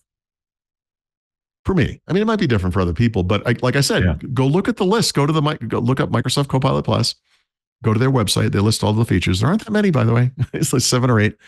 Yeah. And is that compelling to you? If it is, there's a buy now link. You can go. I mean, go to town. And this is the dichotomy we're dealing with, which is like, why aren't you selling the ARM PC that you've been promising for a long time? Right. That a lot of people have been hoping for quite a while. Well, I think AI fell out of the sky and landed in their lap, and they're like, "All right, guys, we're doing everything AI now." That's and all we say. Yeah. Yep. I mean, of course, it's going to hit this. I mean, of course, it is. It doesn't. By the way, it doesn't hurt anything. No. The truth is that this Windows Studio effects or recall, whatever it is, hitting the MPU and not impacting battery life, that's its own kind of magic, and it doesn't hurt you if you don't need it or use it. It doesn't hurt you if you do use it, right? So unless you believe that recall is a security nightmare, I guess. But it's that's a win-win, right? That like 8th gen Intel Core processors, they were like, we're doubling the cores, and there was no downside to it, right? We didn't lose battery life. It was just a win-win. And these things are rare. They should be celebrated. It's great. My only question is whether those, we've been talking about this for a year now. Yeah. At some point, Microsoft's going to open the Kimono. Yes, okay. I invent words. Kokomo. And say, look, here's the list of features that this is going to require. Run off the MPU. Yeah. And like I said, it's up to all of us to decide if that means anything. And I'm not saying it doesn't mean anything, but it doesn't mean as much to me personally as the other stuff. Yeah. Well, and it's the thing is like I ultimately all of the benefits of ARM are greater than the Copilot thing. It's just that they're really believing their own hype. Exactly. Well, they're going to market with it. I mean, I have to sort of respect their prerogative to have their own marketing and their own corporate strategy. And if it's a win-win for them and for us, like as customers, that's great. There's nothing wrong with that, right? No. But I don't know. I have a lot of questions. I'm feeling creeped out, it's just they're worried about weird things here. Yep. So, yep. I mean, there's also a broader issue here that, Apple, we're probably going to talk about this, I guess, but Apple, we'll talk about Apple stuff in a little while, but Apple announced a commercial before. No, I'm not going to talk about that, but I just want to say, I think most people would understand that the Apple model is based around subsidizing other things with the hardware sales, that they they earn incredible returns or margins on hardware. And so when Apple says, look, our AI is going to be free, you're like, well, it's not really free. I mean, I paid a lot for this device. Yeah. I think with Copilot Plus PC, Microsoft's making that kind of a bet that it's not like these things are super expensive, but they're going to get people to upgrade either sooner or maybe to a slightly better computer than they might have otherwise if they were ready to upgrade. Because there is an upgrade cycle that is a little bit overdue because of the post-COVID, downturn there. And there's an upsell opportunity here. And in the sense that, Microsoft earns a little bit more from a PC maker if a PC goes out the door with Pro instead of Home. Yep. There's no doubt they make a little bit more still when it goes out with Copilot, right? Or Copilot Plus. So this is one of those, like a win-wins. I mean, win-win-win. I guess it's better for the PC maker. It's better for Microsoft. It's better for us as customers if that's what we want. And that pushes the industry. That's good for everybody, right? It's fine. It accelerates some of the things forward. And my only point is we're actually doing the stuff, right? Like that's the question. I mean, I was glad to see Slack come across that they're ranking in ARMs. That's so. How hard was that though? Aren't they an Electron? It should have been, which means it should be all Electron apps. Like I don't know what they had to do. So, to date, one of the big questions with Microsoft and AI, other than the obvious, like why are they moving so fast, is like how are they going to make money on this, right?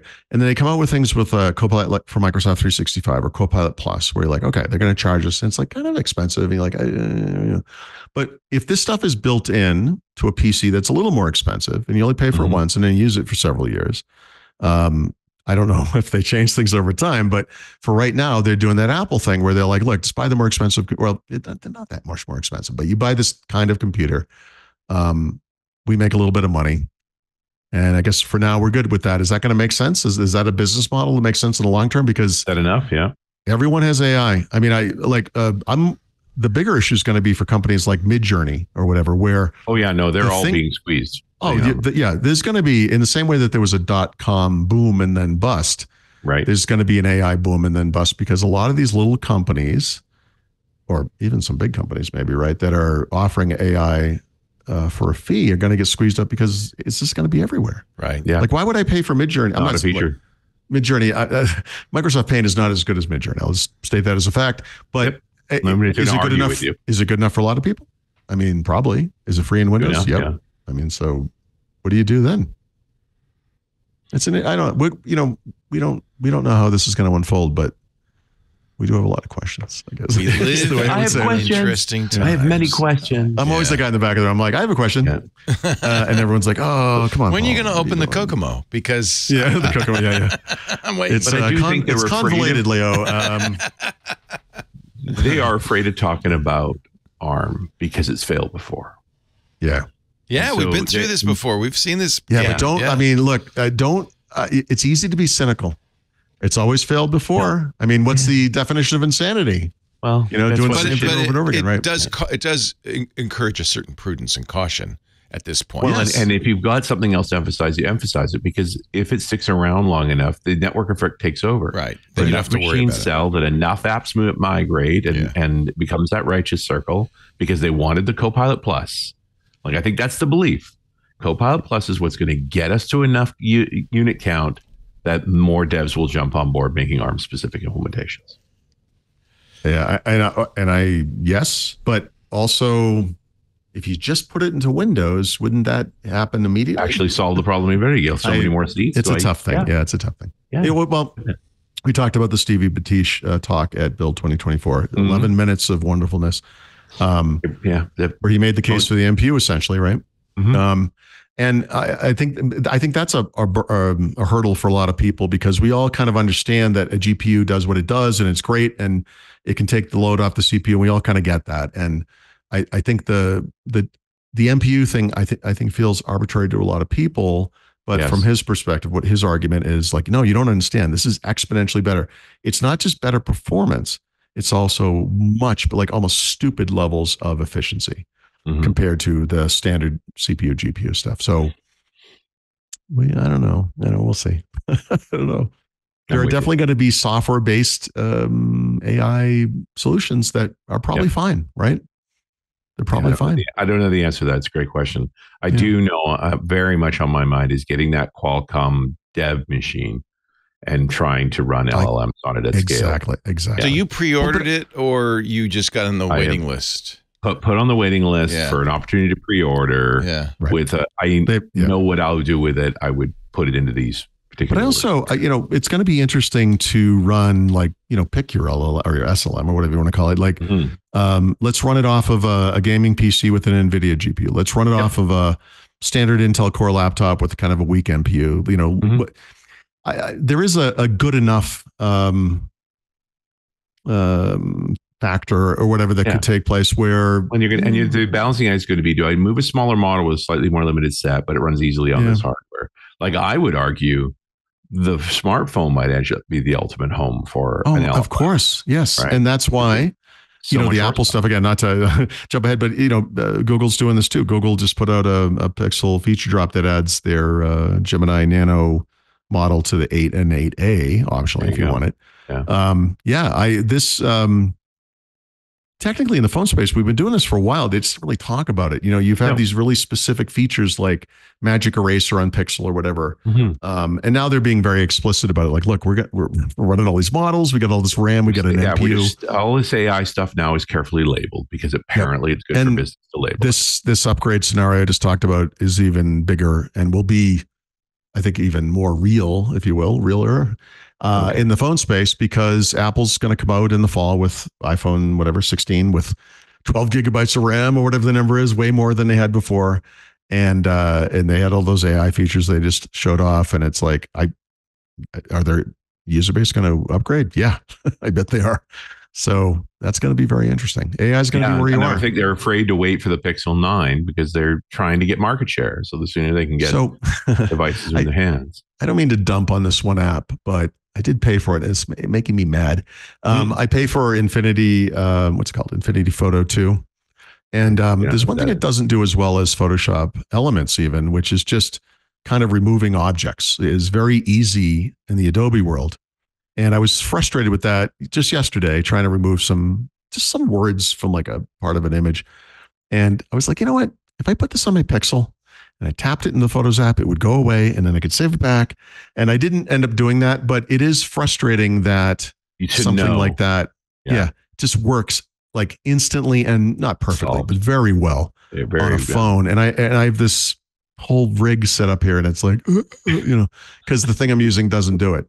So, well, my thought with that Snapdragon Dev Kit is if I enjoy it that much, then I'll go buy one of the laptops. Yes. And, use them for the different purposes. And plus by that, but who knows? Sorry, Leo. It says on the page June 18th, but I just filled out the, no, you're on a waiting list. Like it's just a waiting list. Yeah. Yeah. I did the same thing. We've not heard from anyone who's been like, oh, you can order this now, but it's a good price for what this is, kind of a Mac Mini type thing. Yeah. It's hard to argue with that. Yeah, it's a good one. I think this will be my home Windows machine. Probably. If this, I'm going the other route first, but if the laptop works out, I'll do exactly that. I'll put that on my desktop. Yep. And then I'll stop reviewing those stupid Intel laptops. No, I'm just kidding. But except for the fine HP Elite. Yes. And also the Firefly. Let's not forget them. No, did you talk about the Canary builds yet? Before we go to so there's not much going on in Insider, unfortunately. So between last week and then today, we've gotten a dev and a beta build and 2 Canary builds now, and it's hard to even know what's what anymore. I think you seem very excited. I could tell. Yeah, beta is on 23H2, so those are features that will those are features that will come to stable probably pretty soon. Dev is on 24H2. They've been pretty explicit about that, and that's that coming 24H2, right? Right. And then Canary, jazz hands, nobody knows. So we're just making this up as we go along at this point. I don't know. Why would you think I know? None of this is like dramatic. Snipping tool, automatic save for screen recordings. Okay, cool. And by the way, that is a weird thing. When you take a screenshot with snipping tool, it saves, obviously. Well, maybe not obviously, but it saves automatically. When you take a screen recording, it does not. You actually have to save it. It will prompt you, but I mean, it's kind of weird. It's kind of weird. Yeah. Narrator improvements, especially voice access as well. I've joked about Share because nobody knows it exists or uses it. If they do, they're They are just going full steam ahead. Oh yeah, we're gonna share is an option in Start Search and Dev. I think Dev or Beta, meaning you search for a document and you can, if you select it, you can go over to the right and select share. And I'm telling you, if people don't use share in File Explorer today, I can tell you where they're not going to use it. It's in search results. But okay, that's cute. Phone Link is an app I've been using frustratingly for this past week for the book over 3 different phones, and I am ready to murder. If this thing had a neck, I would strangle it to death. You will be every happy so often I need it and I activate it, and it always deactivates itself, needing some kind of notification or permission. So much. It's like, just be deactivated. Apple did announce something similar on the Mac with the iPhone. And you'll be happy. I said, well, Microsoft did it first with Phone Link. There's 3 levels of functionality in Phone Link, not to get off on a tangent, but what the hell? iPhone, which does next to nothing, lots of caveats, which is not Microsoft's fault.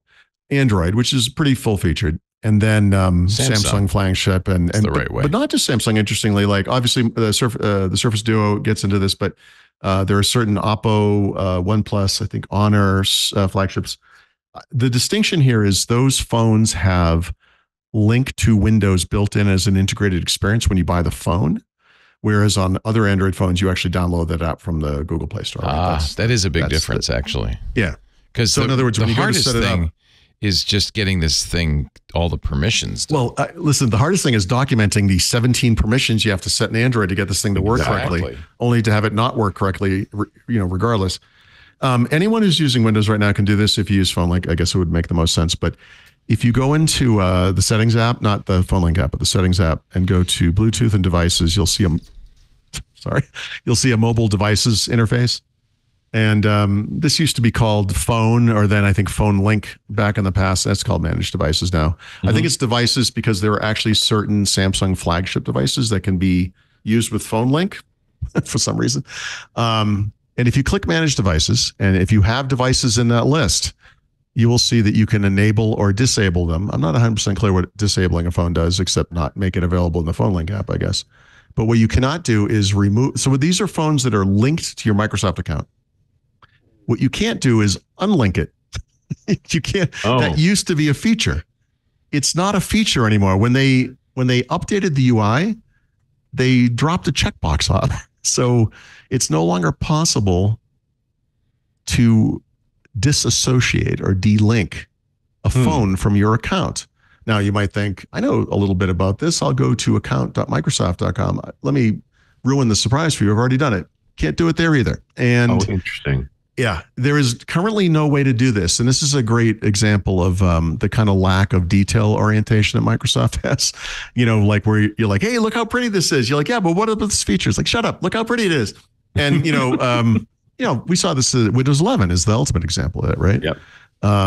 File Explorer is like that. We want to make it pretty. You're like, I used to be able to drag and drop to the file, to the address bar. Shut up, it's pretty. Look how pretty it is. Yeah, it's just pretty, shut up. So I wasted most of my afternoon yesterday trying to figure this one out. And what I eventually came to after Googling it and so forth is that lots of other people have seen this. And it's gone. It's gone. It used to be there and now it's gone. It's broken. Yeah. So maybe if you have a Windows 10 computer, you could do it from there. Maybe. It's all going to get better when Windows 12 comes out. I'm going to fix it all. Yeah, install. The solution is install a Windows 10 VM, set it up, sign in with your Microsoft account. Yep. Go to whatever this thing's called in Windows 10. I think it might still be called Phone Link or Phone or something. And delink it. And then there you go. So how do you spend your day? Do you do stuff like that? I do. I'm an idiot. Who would do that? Nobody would do that. That's not a thing. So I've got my Pixel 8 connected, and it seems to, it's nice. It works okay. Nice. Banners, badges, themes, so forth. Do you have an option, Leo, in there where you can expand the navigation bar on the left? Okay. Oops. When you play audio from the phone, because there are playback controls, or maybe start something playing on your phone. I guess. Let me first, but expand video or audio. Just make the app full screen first, just so you can see the pain or whatever. Oh, the pain. It doesn't matter, video or audio. It doesn't matter. So much pain. So much pain. Yeah, so much pain. Let me on your phone, just play a song or something. It should appear. You should see a now playing thing appear in the Phone Link app. Okay, here we go. Slowly, because it's Microsoft. Okay, now it's playing on my phone. It is playing on your, but it's not. There it goes. There it is. Right. Now, does it let you play audio from the PC? Is that what that option says right there? It says sync over mobile, sync when I'm not connected. No, that's I'm going to turn that on, connected, audio. Why did that even pop up? But can you make that sound come out of your PC, or does it only go through the phone? Yeah, I can make it. Yes, it will come out of my PC. Look at that. Good. That's a fairly new feature. That's really cool. Yeah, that's pretty good. Yeah. It didn't used to do that. It's nice. Yeah. Look at that. But if you want to delink that thing, I'm sorry. You can delink it from your phone. I should say that. The issue for me is I have a phone that I don't own anymore, and it's in my list. And yeah, I got to tell you, for someone with like OCD like me, that makes me crazy. Yeah. There's nothing I can do to get rid of that. Yeah. No, I think it's pretty cool. And there's you can see the device. It's better than nothing. I don't like. I can't remove it. It says remove. Oh, you can. Yeah, you can. Yeah, you can, because you still have the phone. Oh, if I didn't have the phone, I have to be connected in order to remove it. I see what you're saying. There's 3 levels of connection here. There's the connection to the PC, the phone link app on your computer. Yeah. There's a Bluetooth pairing that has to occur for any of this to work, also PC specific. And then there's Wi-Fi a linking that occurs with your Microsoft account. Yeah. Yeah, it's Wi-Fi too. Right, I'm sorry, but you actually have to pair it with Bluetooth to get all the features. Some features rely on Bluetooth. Okay. I mean, this is pretty cool, right? Yeah, it is pretty cool. But there's a lot of stuff that has to run on your PC and your phone for this to work. Well, that's the problem. And all the permissions that you have to do. Oh my God, yes. Yep. And this thing has to run in the background. If you get this thing in your shade, your notification shade, that weird little icon, it's like your devices are connected. Good. Why are you there? Please go away. Anyway. This is how I spend my time. That has nothing to do with Windows Insider. I guess I don't even know why we got there. Suggested reply. So that's a new feature coming. That will be coming in the future to Phone Link, where you're using the Messages app through Phone Link on your computer, and it will suggest replies. Right. So Microsoft is kind of not using the feature on your phone; it's building on top of whatever's on your phone to do that. So that's fine. And that was why. And look, I can also get phishing spam right on my computer. Yeah. That $679.99 order that was given to us will be processed, PayPal customer. That's hybrid spam. We appreciate your faith in us. Okay. We forwarded your invoice. Hey, girl. Hey, girl. I haven't talked to you in a while. Do you want to go to lunch? But I do know that I have to be here for Oh my work, God, yes. So that's good too. Give me your credit card number and I will make a reservation. Girl. Hi. Hey, let me take a break here and tell us about a security sponsor that we now need to know about. Right. If you actually followed any of this, you're going to need this. Everybody has got to learn about right now. I'm talking about Collide. Actually, look, we live in a different world, right? And security is really paramount. But one of the things that I like about Collide is it's security that puts users first. Your users become part of your security team. Collide is for companies that use Okta for authentication, make sure that user is who they say they are. But then it adds a very important piece to this. It also authenticates the devices and makes sure they're secure before that authenticated user can bring those devices into your network. Maybe you've heard us talk about Collide, I'm sure, before. Maybe you just read that Collide was just acquired by 1Password. Big news. Both companies are, forefront in creating solutions that put users first. And now Collide is just doing that as part of 1Password. More resources, more wood behind the arrows, as they say. So if you've got Okta and you've been meaning to check out Collide, this would be the best possible time. And if you've been thinking, I'd like Collide, but how hard is it going to be to set up? You should know Collide comes with a library of pre-built device posture checks, all the stuff you want up front.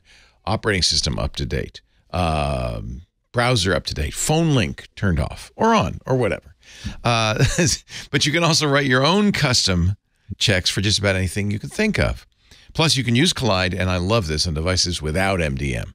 That means your entire Linux fleet, all those BYOD phones and laptops that somehow sneak in, your contractor devices, you can't make them install your MDM. So this is a great solution.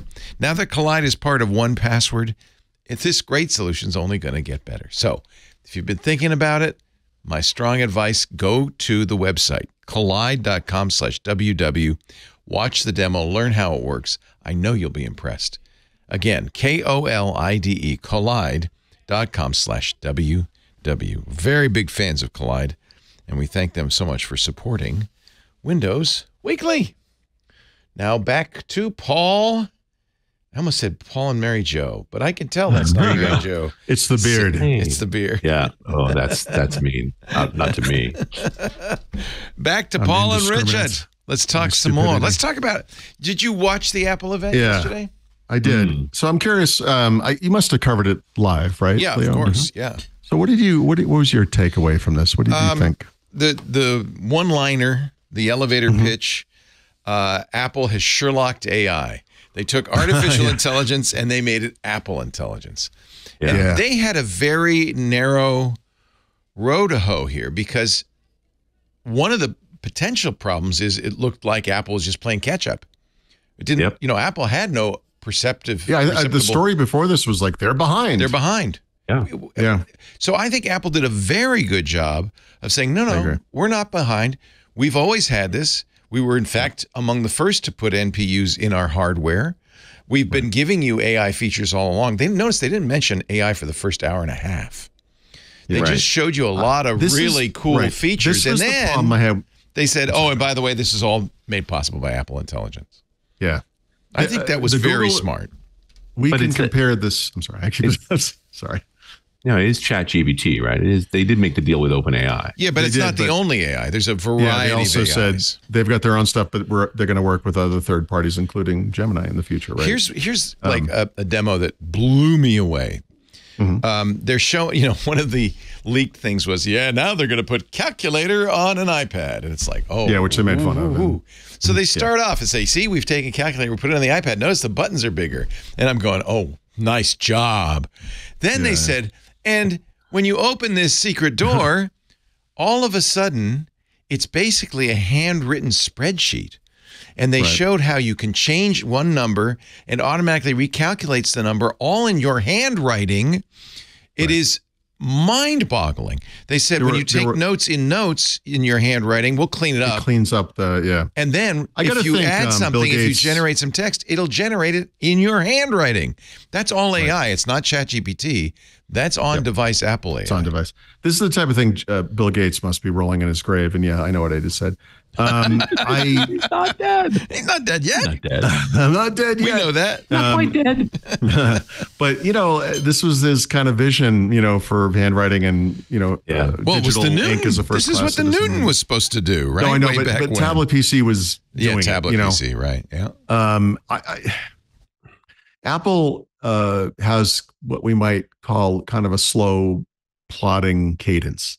Apple is a company that they didn't do it this year, by the way, but they typically will announce a new version of iOS that has these special features. And then they move on to iPadOS and it doesn't get any of those features. It gets them like next year, which is like, what, so this year, all the home screen stuff, they're doing it everywhere. Like, oh, okay, nice. You're making a step forward here. But their approach to AI is, I think, a welcome departure from the kind of haphazard, chaotic, it has to happen yesterday approach that Microsoft is doing. It feels more this version. Now this measured. version. Now this version. Yeah. And I look, yes, I mean, I guess we could criticize, like the fall's going to come and it's just going to be in preview or beta or whatever. And it might be next year when, okay. But, it feels more adult and mature or responsible. Microsoft talks about responsible AI. Like that explains it, where Apple is like, here's what we're doing, right? Yeah. So one of the things that they announced was very much like recall, right? Except they went beyond recall, right? Sometimes this thing's going to go to the cloud. And they're like, here's why this is okay.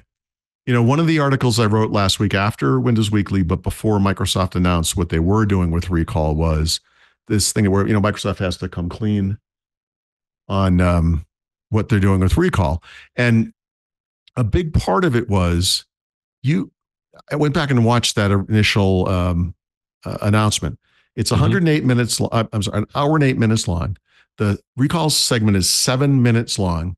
Right. And the segment where they talk about trust and privacy, if you blink, you would miss it. And nothing substantive is said. So it's a slide. It's not, it's just, he's like, what do you say? Responsible AI principles, blah, blah, blah. And you're like, dude, come on. So Craig Federini gets up there and he's like, all right, this is what's going to happen. And he lays it out. We don't have to, I'm sure everyone knows, like the way they're doing it, you're like, and we don't know the details yet, but, and he also said something to the tune of like, just like on iPhone, independent experts, security experts are going to be verified. I'm like, well, I'm sorry. When did this this happens on iPhone? I've never heard of this, but whatever. You know what? They spent much more time. Apple is a company that is certainly trusted more by its customers than Microsoft is. Mm-hmm. Microsoft spent no time on trust. And Apple spent a lot of time on trust. It's like, we're not going to assume you trust us. We're going to prove to you that you should trust us. Right. And I thought that was so smart. Yeah. And I don't, maybe I'm wrong. I don't really follow the Apple stuff like some people, but I don't think anyone woke up to, you know, like I think the world was like, okay, cool. Backlash. None of it. Zero. No, right. Except from Elon Musk. Except from the insane person. Yeah. Did someone like unleash him from his cage? Elon tweeted almost immediately. He's an insane person. If Apple allows OpenAI's ChatGPT on their phone, we will not allow Apple devices in the building. In fact, he literally said Faraday cage, didn't he? Faraday cage. We'll have to check your device at the door and we'll put it in a Faraday cage. We're so scared. Nice. Well, and Apple's cheering. The crazy guys now subverted any possible complaint about this product. Exactly. Yeah, right. Because now he's a crazy guy. You want to line up with this guy? Yeah. Go for it. No, there was very little complaint. I mean, even people who said, well, you know, I wish they didn't put ChatGPT on it. And Elon does have a point. I mean, Apple can't really vet ChatGPT's privacy and security, but they say it's opt-in. They say it's opt-in. They say if you ask a question and Siri says, you know, ChatGPT could answer this, there's a button that you press that says, okay, ask ChatGPT.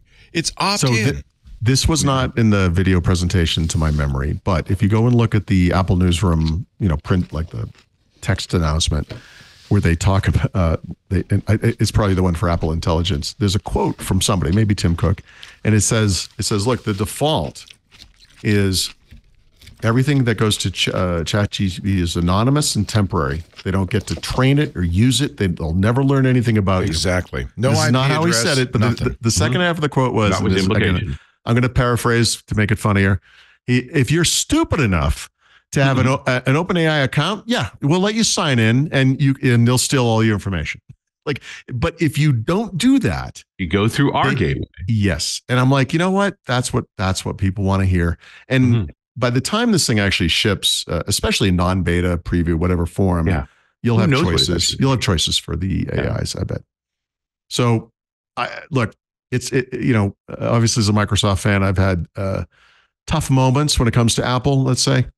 And this one was just like a gut punch because it's something Microsoft should have gotten right and didn't. Yeah, and it's something Apple maybe didn't have to get right, other than they correctly read the room, saw what was happening out in the world with people not trusting AI, especially the advantage of going last, right? You saw the Pioneer get the arrow in its back. I think they would have done this anyway, though. This is kind of how they are. Yeah, you know? Like, it's always more polished when these kinds of messages. Yeah, I thought it was great. Like, you know, and look, we can be cynical with Apple. Oh, they're finally letting us move the icons around. Oh, they're going to do the thing everyone else is doing. Right. That's the point.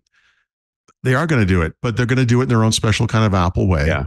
And the many billions of people in that ecosystem love them for that. So, and maybe people, I know Apple people say Apple's really slow to make, you know. Yeah, but slow can be that's an advantage. So I was just going to say, they're slow to get parity with Android. Android has all these features, but there is one area where you'd like them to be slow, and that is this AI revolution. Yeah, security and privacy. Yeah, security and privacy. Let's get that one right. Yeah. Look, cynically, it took them 17 years to let you as a person put an icon where you want it on a screen. Yes, I think we can all agree that's true. Yes. They know better than you. It makes no sense. That's how Steve Jobs liked it. Shut up. But but okay, I guess he's been gone long enough. We're okay with it now. Dead long enough. His ghost has stopped haunting me. It's okay. Yes, right. His spirit is no longer circling Cupertino. Whatever. You know what? The walls don't start bleeding if I change that background. Yeah, exactly. It's okay now. Look, there's a really interesting comparison to be had between those three events, right? Google, Microsoft, and Apple. Yeah. And for me, I mean, the thing we just talked about was, I think, the biggest and maybe most important point. But the other one was the thing that Google did, where they were probably on stage for the same amount of time, and it was like, we get it. You're computer scientists. Geez, stop. Like, we get it. It was awful. And it's just like tensors and GP. They're talking about all this stuff, and it's like, guys, here's how you do this. This is a 17-minute presentation. Here's the top 15 ways we're going to improve your life by adding AI to the Google apps and services you love. That's all they had to do. But no, it's just like it was just. It's definitely that it's the dollar store effect of just everything on the wall hurled at you at once. It's the dollar store of operating companies. It's like the nerd in the corner, like, excuse me, Paul, but actually, technically, the right. And it's like, we know. Stop talking. In a way, it was. Comes Apple with a completely empty stage and a one Louis Vuitton bag, and it goes, here it is. Yeah, thanks. In a way, it was Google saying how smart they are, and Apple saying, here's what we want to do for you. Yeah, that's a big difference. It's also there's a message in there that I thought was very smart, where they differentiate. They call it world knowledge, which is the way everyone else is doing AI, right? This up in the cloud, LLM, whatever, and then the kind of personal intelligence, or however they phrased it, and it kind of echoes this recurring theme that Microsoft's tried to float, always unsuccessfully, where you, the user, as a human being, a person, is at the center of everything, right? It's that same kind of people-centric view. And look, Apple has a big benefit over the rest of the world because phones are the most personal device you could have. Everything that matters to you is in this thing. And they can do a lot of stuff on device that Microsoft cannot do, which is why they're trying to push everyone through covert means in some cases to connect up OneDrive and to connect up. Make sure you have a Microsoft account and all your emails in there. And it's like we have these data silos, everyone does, where we don't have anything that touches on all of it, but now we do AI, and it's like this gross monster. And they're just saying, look, this stuff's all on your device. We build these apps. We have the data. We don't look at it, but we can run this stuff on device, and you keep it, what happens on your iPhone stays on your iPhone. It's an excellent message. Yeah. And I guess we could pick it apart, if you want to be cynical a little bit, but I just came away like, yep, there you go. That's how you market something beautiful. I don't know how they could have done a better job with the circumstance they're in. Yes. It'd be nice if they had their own data centers and were leading and building files, so forth. But they don't. So they're building them, though. They're building them, though. That's the thing. Listen, the second they can get rid of OpenAI, they'll do it, right? I mean, we know that about Apple. That's not cynical. That's just their strategy. But no different in Microsoft, too. But you go to war with the army you have, if you will, right? Microsoft has those data centers. Of course, that's how they attack AI. Now, they're really kind of backpedaling, like, well, we got to get this down to the device because we're getting nailed here on how much these things cost, where Apple, again, just circumstance, it's just the way it is. But they've been doing, like Leo said, they've been doing on device. They used to call it machine learning, right? They've adopted the language of the industry because that's what the world thinks this stuff is, which, pragmatic. But they have a pretty rich history, of doing this kind of stuff on device. Google does too, and Qualcomm, I guess, a little bit too, but Apple definitely, and they can point to things where they can say, "Hey, remember this? Yeah, that was machine learning or AI," and we're going to do a lot more of that now, and I think that resonates. It's good. I'm with you. They're building on trust, whereas Microsoft is fighting against a lack of trust. You know what? So you ever watch a Google presentation where the guy comes out? It doesn't matter who it is, and he says, our customers love us because they trust us with all their data and blah, blah. And you're like, lies. Do you not hear what really happens out in the world? And there's a little bit of that with Microsoft as well, where they're like, I don't know what would possess a company like Microsoft to come out and be like, we're going to record everything you do on your screen. What could go wrong? And assume that no one was going to question that, right? Yeah. Like that should have been accompanied by an Apple-like explanation, because honestly, there are protections in place, and we've discussed those, like the things that are specific to a Copilot Plus PC, which is documented somewhere online. But I think this thing is going to sit there as a moment in time that anyone can go watch out in the world at any time. That was the time to do it. They make the 7-minute recall thing a 14-minute recall thing, and just talk about why everything we're doing is in fact safe and privacy aware and beneficial to you. Yes. Yep. Well, I think some people see the benefit. Some people do the, I refuse to even pay attention to what Microsoft is doing with AI, but the cross section of people who see the benefit of recall and blindly trust Microsoft is small. A Venn diagram of one pixel. Yeah. In the middle. It doesn't make sense. It feels clueless to me not to read the room when it's that obvious. That's how I don't know. So Apple did counting, it. You seem to be implying that you can count on goodwill that you may not actually have. Yeah, I didn't write this. Maybe it was Ars Technica, I think, said, or the registrar, whoever said something like, something to that effect. Microsoft is counting on a level of trust they have not deserved. Right. They have not earned it. Yeah, that's what we say. And trust is tough because even this is true of people too. Like you may trust somebody, but the second they violate your trust, it's hard to getting that back is sometimes impossible.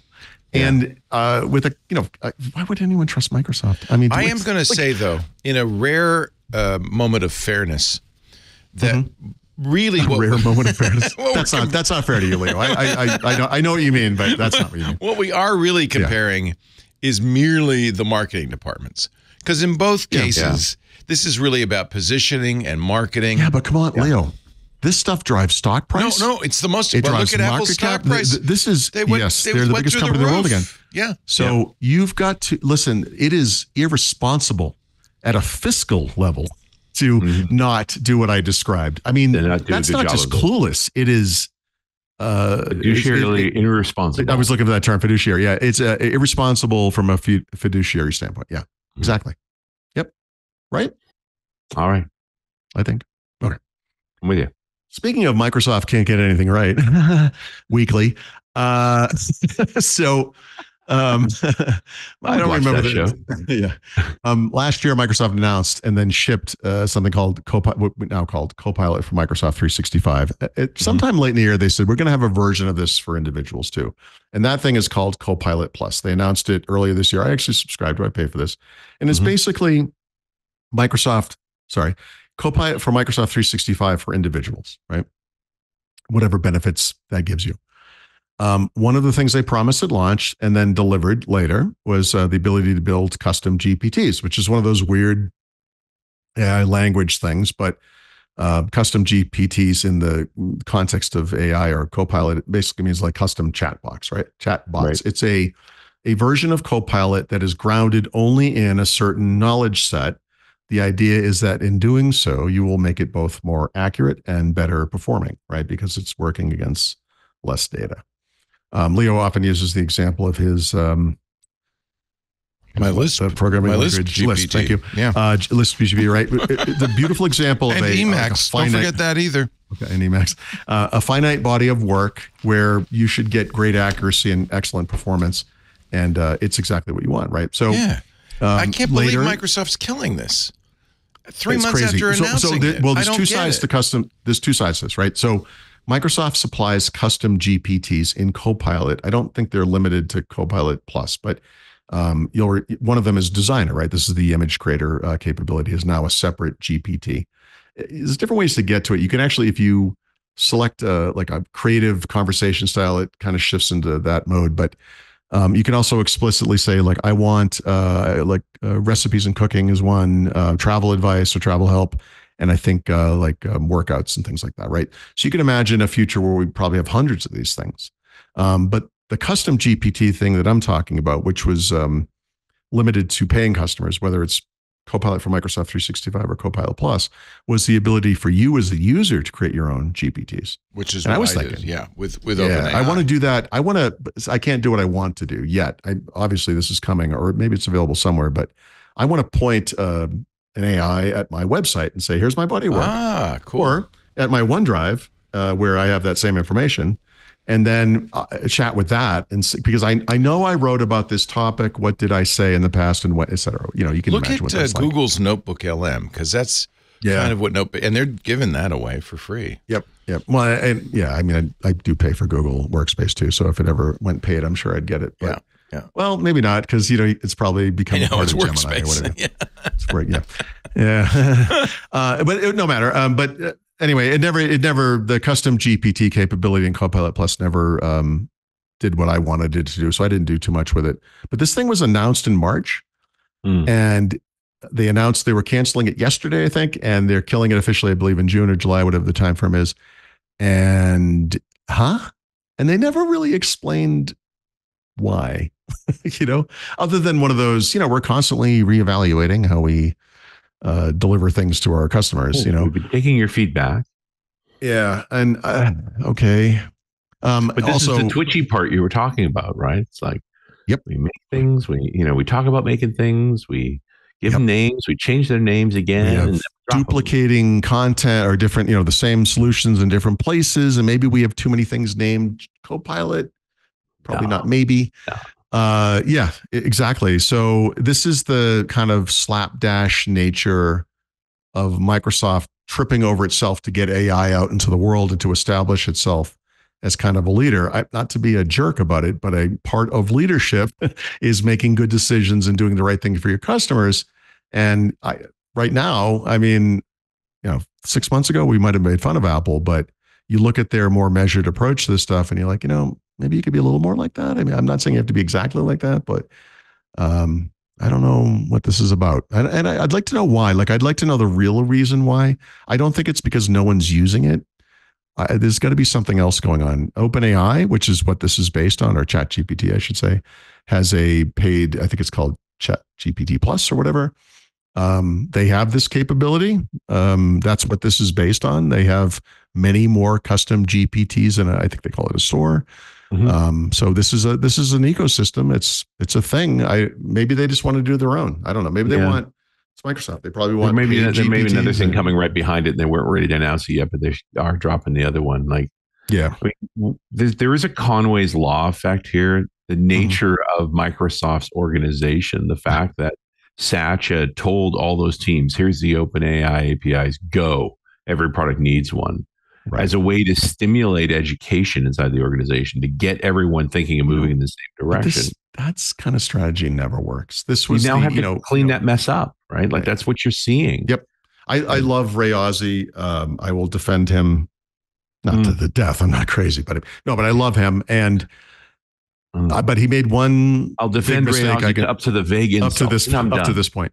One of the criticisms of Ray Ozzie is that he kind of implemented the same solution over and over again, which is okay, whatever. My criticism of him is that he put multiple teams on the same project and said, just fight it out and the best team will win. And this was this cloud sync, cloud storage, very Gatesian, though. Yeah. Gates was famous for that. This is not in a modern era where we have version control and teams of programmers, and we're not letting engineers design user interfaces anymore, because seriously, why did we ever let that happen? Yeah. And you don't, this is not the jungle. We're not fighting. And, that was just a mistake. I think it set them back a few years, because eventually, we have today, we call it OneDrive and it works fine, but there were competing ideas there. And some of them were pretty cool. Like Live Mesh was an app platform as well as being a sync engine. It was really interesting. Yeah. No, look, I was impressed that Satya took that risk, that the company actually responded the way they would have if Bill had said it.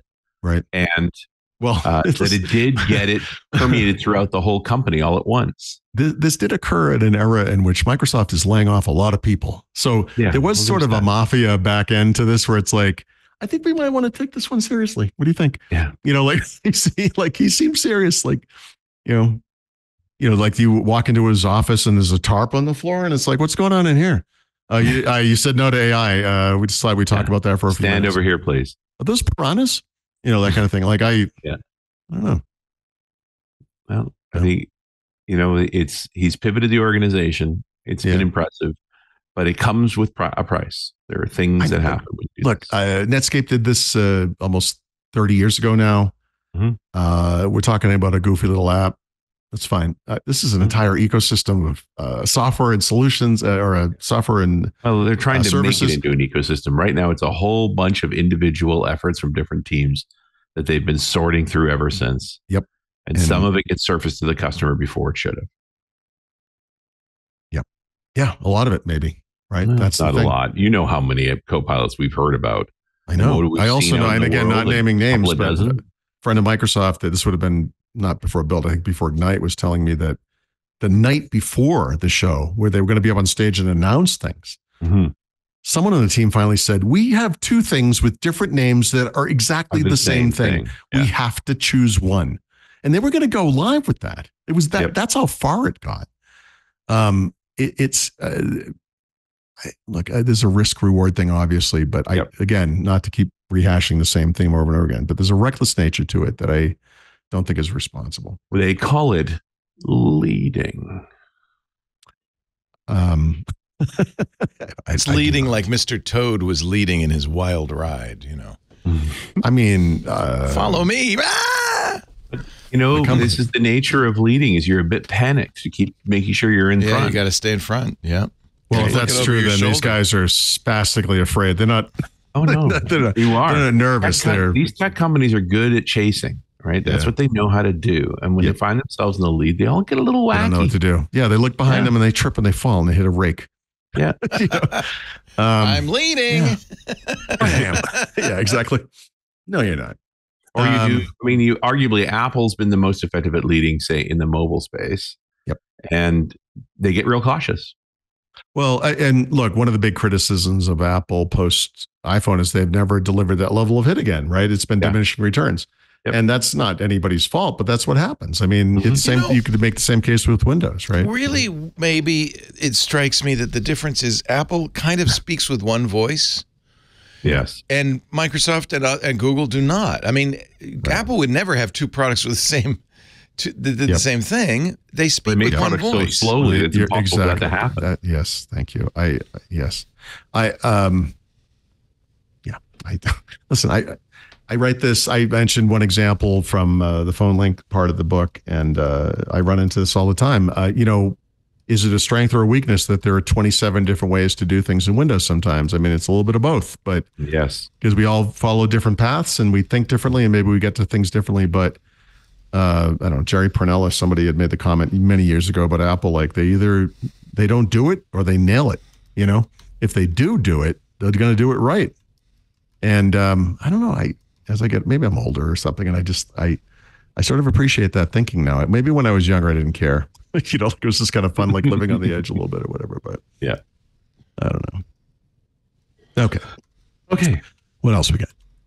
Adobe. Adobe, little company you may have heard of. Although, by the way, they're another one. When I can remove a background in Microsoft Paint, I'm not saying I don't need Photoshop, but we're getting into a weird area here. Yeah. And Adobe, I guess like Apple, I'm not sure else to compare them to, has been very explicit about how they're going to protect your data and indemnify you as a customer, that no one's going to be able to come to you because you use something, it's created something with their AI where they can say you violated our copyright or whatever. They've been very upfront about that. And then they came out with a little change to the terms of service that kind of implied that they could look at your stuff and use it for talk about a cell phone. Yeah, and so they corrected on that, but they basically added a couple of clauses to the terms of service that made it clear that they're not going to review all of the content, but they may sometimes have to for various reasons, right? For legal content, child abuse, whatever. Yeah. And okay, fine, but I think the important thing, and maybe the most important thing, especially for content creators, is Adobe does not and has not and will not train their Firefly generative AI on your content, right? Right. Because you lose trust with this audience. That's a one-way street. You got to be careful there. So anyway, not too much has changed there, other than big company makes stupid mistake. Yeah. Let's the intern write the idea. I don't even know how you get there. Yeah, honestly. Right. Was it bring your daughter to school day or to work day and she wrote the press release? I don't. Yeah, who knows? Who knows how these things happen? It's always amazing to me. Well, and it wasn't announced; it was just buried in the license agreement. But somebody actually read the damn. Somebody actually read it exactly. Hey, we just let you know we did this. We made a change. And most people are like, yeah, who cares? Yeah. Someone looked and they were like, whoa, that little sentence like unlimited license to your stuff. Yep. Oh God, I'm going to be forced to retire because AI is just going to make me. AI Paul, we're not that far away. Yeah, exactly. It's easy. Being cynical is easy. Opera, I've been talking about these guys a lot lately. They've been really pushing AI hard in the browser. They have a developer channel for their Opera One browser that where they're testing AI features early. And if you're using this, you can go to a site called devicetest.ai and run one of 3 tests against your computer, where it downloads these massive models between 2 and 7 gigabytes total to see where you are, with AI capabilities from a hardware sense. So the first time I did this, I mistakenly chose the middle of the two, and I was told that my computer's not AI ready. And I ran this on a Core Ultra computer. When I ran it against the base level, I think it's AI ready profile, it said, yeah, your computer's AI functional, which is like saying you have a 3rd grader's understanding of English in the present sense. Or I was going to say Spanish, but that's what I have. So they don't measure tops.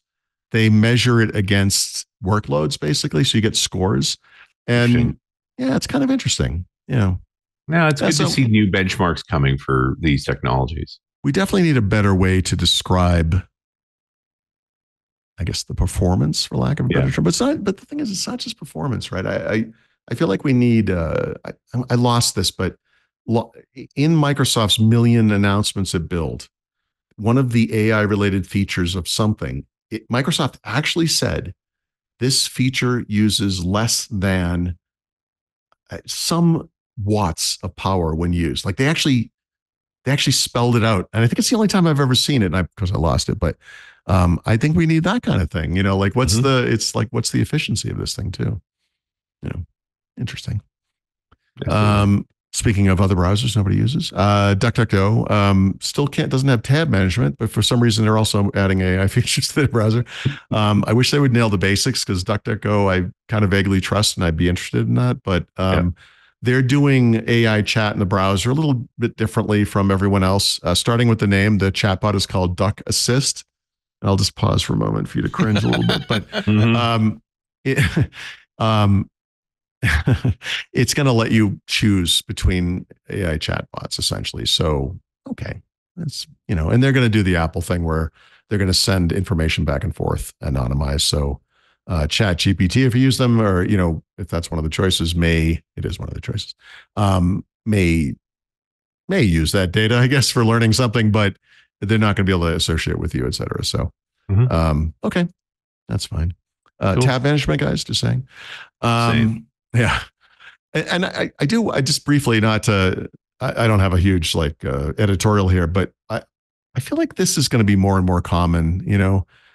There has been a knee-jerk but deserved kind of response to big tech and AI. I guess we'll call it big AI, the Geminis, OpenAIs, Microsofts, maybe Amazons of the world. And that Apple type response where it's like, okay, we're going to use these tools, but we're not going to let them benefit from it as much as possible. We're going to limit our digital effluence. They've already stolen everything they need, it sounds like a pretty good place to make it stop, so. Well, because there's no point in drawing the line on social media. You already gave them everything. So now that there's a new thing, maybe we can try and draw the line. Yeah. So I think we're going to see more and more of that stuff. I bet a lot of people cite Apple as the inspiration for it, but DuckDuckGo did this. It might have been before Apple, but it doesn't matter. Well, and both guys were using it. Thought it was the right thing to do. But then and notably, both guys don't have that giant AI data center in the cloud. So it's like, how do we approach that? Well, and they're also privacy first companies, right? So watching how they handle AI, I think, can be instructive and not a bad model to follow. So I hope so. Yeah, and then this is gone, but there was a brief shiny moment last week where NVIDIA rocketed past Apple from a market cap perspective to become the second biggest company in the world behind Microsoft. Apple, of course, has since had WWDC, so now they're number one again. But look, Apple, Microsoft, they've been up in the stratosphere for a while. NVIDIA has been on that, steep curve. But those kinds of steep ascents are followed by steep descents too. This company, you're saying they're not going to hit there in this like plateau. Stick there. Probably not. Yeah. Interesting. You're not going to short them though either, Richard. I mean, no. they seem to be doing everything right. AI is kind of their market to lose, and I feel like I'm going to say all the I right called things. this a year ago when I said they were firing on all cylinders, that they had cars, they had gaming, they had AI. They had really found very, very good markets for their hardware, for their designs. So there are people, well, actually, everyone listening to this probably knows more about hardware than I do. But one of the conversations we would have had recently around the 40 tops thing with Copilot PCs was, there's this group of users out here who have like massive GPUs on their gaming PCs, or maybe their workstations, whatever, and 476 tops, whatever the number is, right? And they're looking at these goofy little laptops. They're like, I don't understand why, I can't just do this. And obviously it's not a laptop. Efficiency is not an issue. We have the Stevie Batisha explanation, et cetera, et cetera. Mm-hmm. I think the next generation GPUs that they just announced at Computex, right, which will be put in what will eventually be called Copilot Plus PCs, will have these big honking D GPUs, but I think they're also going to have an NPU on them that does 40 tops, so they can meet that requirement, and then also use their own custom software to be like, you know what, I just want to blow the doors down, so efficiency be damned, I'm going to run this stuff off the GPU. I bet that's going to be NVIDIA's approch. Watch my video card wind out. Exactly. Yeah, you're going to hear it coming. Yeah, exactly. It's going to be like an Indy 500 race. You'll hear it coming, but it will blow the doors off, right? And I think that's their point. They're looking good. This was, like I said, this is something they could have bad decision their way out of, but it looks like they've been doing everything right. So good for them. Yeah. Okay. All right. Yep. Although it's interesting that the way Apple got to be number one again is by AI, saying AI a lot. It's a good way to get the market happy. Marketing helps, and they're good at marketing. Yeah, they are the best. They did this. I think it was with the MacBook Air, or maybe it was just their recent earnings announcement. After years of talking about machine learning, they like, look, the world has accepted AI as the term. We're going to start using this term. I mean, that's something a more obstinate Apple might have tried to dug their heels in. That's a good point. So that was smart of them, I think, right? Well, to be fair, they branded it Apple Intelligence, which is genius. So I love clever. that. That's so what AI stands for. Yeah, beautiful. Yeah. And I think they had said something like, I think it was their earnings. It's like, our competitors are talking about AI PCs. We already have the best AI PC in the world with the MacBook Air or whatever, something like that. And like there you go. It's just good marketing. After Tim said all about all the great shows Apple TV Plus was going to create that you weren't going to subscribe what a goofy way to start it. Then he said, the very next thing out of his mouth was, we've always been building AI into our systems. Yeah, and then everyone was like, I'm sorry, what happened? What? Severance? Who? Yeah, it literally, you're right. It went from Apple TV Plus programs. What is this? Just the most blatant commercial. It was... Oh, it's terrible. It was wild. At a developer conference, too. Yeah. Yeah. I mean, it literally had nothing to do with we were up coding all night. You're going to want to binge watch a show, am I right? Yeah. Ted Lasso, am I right? That was a stupid moment. Oh, Tim. It used to be they'd say how good their stores were doing. That was the thing. Now it's how well their Apple TV Plus streaming, which, by the way, would have been on services. point for developer show. Yeah. I mean, the streaming service, there's no... it's just weird. There. Yeah. Let me tell you a little bit about our sponsor for this segment of the Windows Weekly Show, and then we'll get right back to the Xbox segment and the whiskey and all the things you're waiting for. Our show today brought to you quite literally by CacheFly. That's our CDN, our content delivery network. For over 20 years now, CacheFly has held the record for high-performing, ultra-reliable content delivery, serving over 5,000 companies in over 80 countries. And you know what? We're one of those companies. We've been using CacheFly for almost the entire 20 years of Twit. In the first couple of years, I struggled to get the shows to you to be downloaded effectively, and I just couldn't do it. We tried everything. That's when Matt Levine of CacheFly came by and said, hey, let us help. And they have ever since, for pretty much our entire history. I don't think Twit would be here without CacheFly. We love their lag-free video loading, their hyper-fast downloads, their friction-free site interactions. CacheFly is the only CDN, content delivery network, built for throughput.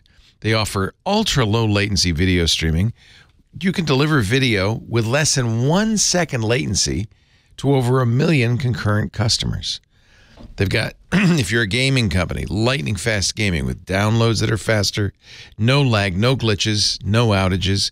You got images you're serving, whether on a web page or somewhere else, mobile content optimization from CacheFly is your friend, offering automatic and simple image optimization. That means your site loads faster on any size screen on any device. Now, the thing that made a big difference for us was it was hard for us to know exactly how much bandwidth we were going to use when. And a lot of other services, if you have peaky bandwidth, as we do, everybody downloads Windows Weekly on Wednesday, and then it quiets down for the rest of the week. If you have peaky bandwidth and you're going with somebody else, they're going to charge you for the peak. They're not going to consider the fact that it calms down. CacheFly is flexible. They can give you month-to-month billing for as long as you need it, work with you to look at your throughput and what you need. That's what they did with us. It was really a boon. And then once you get it all figured out, you can get great discounts for fixed terms. The point really is you design your own contract when you switch to CacheFly. CacheFly delivers rich media content up to 158% faster than other major CDNs and allows you to shield. We do this, by the way, shield your site content. We store it in their cloud, which means no cache misses, 100% cache hit ratio. Love that. Now, you may not even notice that we're using CacheFly, and we like that. That means you're getting your downloads, you're getting your video, you're getting it fast, without an issue, without buffering, without lag. There's no issue for you. That's CacheFly for us. That's what we want. And by the way, with CacheFly's Elite Managed packages, you get the VIP treatment. You have a dedicated account manager who's with you from day one, making that transition and implementation smooth and reliable. You get 24/7 support when you need it. Learn how you can do what we did. Switch to CacheFly. Get your first month free at cachefly.com/twit. You've heard me say it a million times for almost 20 years. Bandwidth for Windows Weekly is provided by CacheFly at cachefly.com/twit. Thank you, CacheFly. Thank you, Matt and team. We couldn't do it without you. Speaking of teams, we're back with our premier Windows experts, Richard Campbell and Paul Thurrott. Let's talk Microsoft 365. Yeah, this is very interesting to me.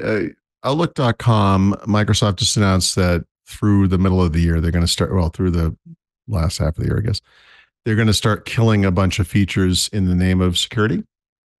And they tied it to the Secure Future initiative. And as I kind of read through this list, I'm thinking, I think we're going to see a lot of this kind of stuff over the next several months, as Microsoft kind of turns its Sauron eye, to each product. Well, yeah. Plus, some of these things have been hanging around for forever. To finally finish.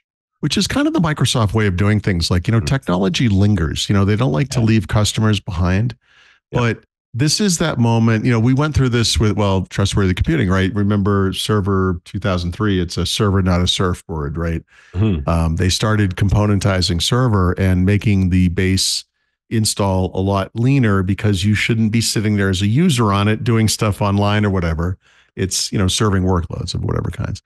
So I look at this as kind of the same stuff. There's some of this is interesting because I think some of this are features that people actually use, like Gmail support in Outlook.com. So this is, to be clear, is Outlook.com, the website /server/app, whatever.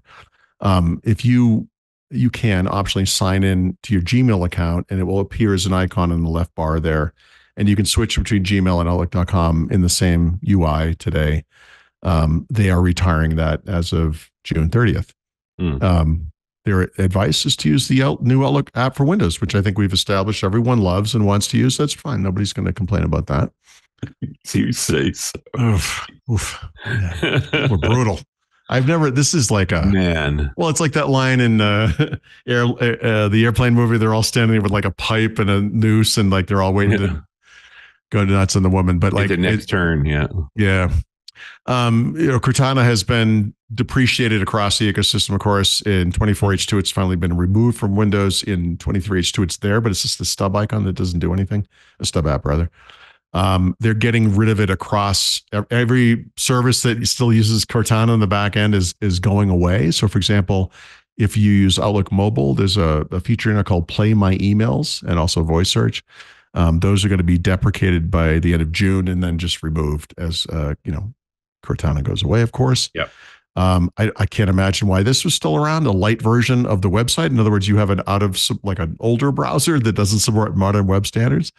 Like what? Like a Who WAP, are you? like browsers? Like what is this? Like using like a Nokia 900 series phone? Like Yeah. I don't know. But anyway, getting rid of that in August, and then the mail and calendar apps in Windows 10 and 11. I know this is kind of a sore spot for some people, but obviously they're also replacing that with the new Outlook app, and these are just out of date apps. I mean, they're not going to update them with all the latest security features, et cetera. So those things, I don't think we have an exact date on that. And I think it also depends on what customer base you're part of. But for consumers, by the end of this year, those apps will be gone and you won't be able to get them. You can't go to the store and get them. They're literally just going to disappear, which I think maybe I'm in the minority, but I think that's for the best.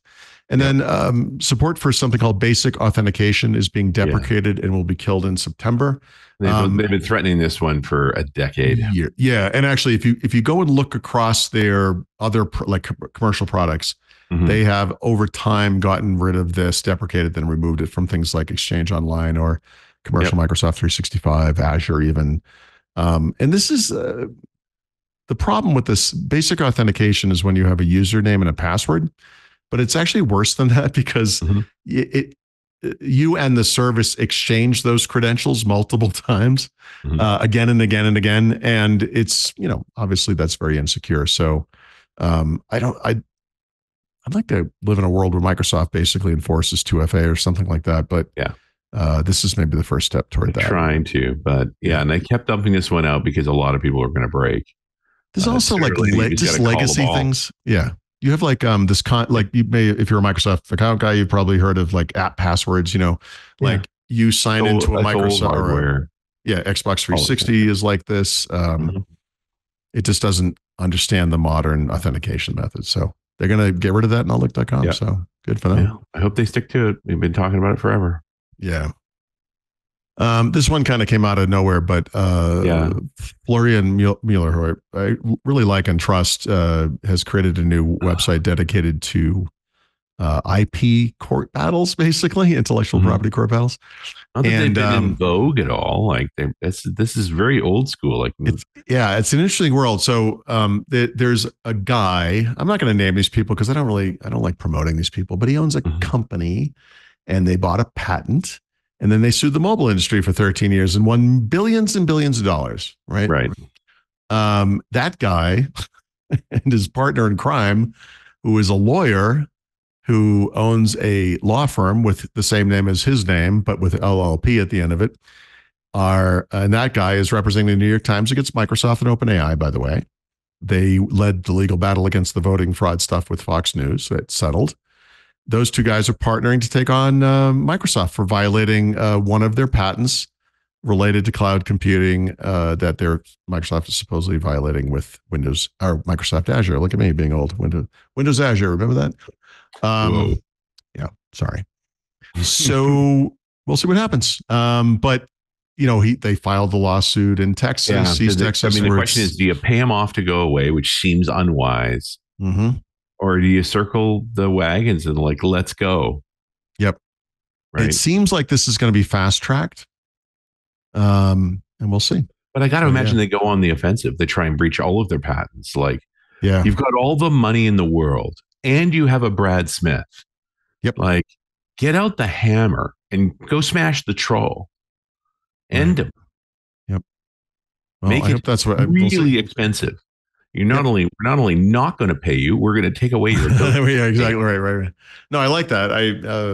We'll see. I don't know. I've not heard an official response. No, and I think while you were assembling that, then Mr. Smith shows up, puts his arm around his shoulders, like, listen, I'll cut you a little check. You sign all those patents to us, and you get out of here.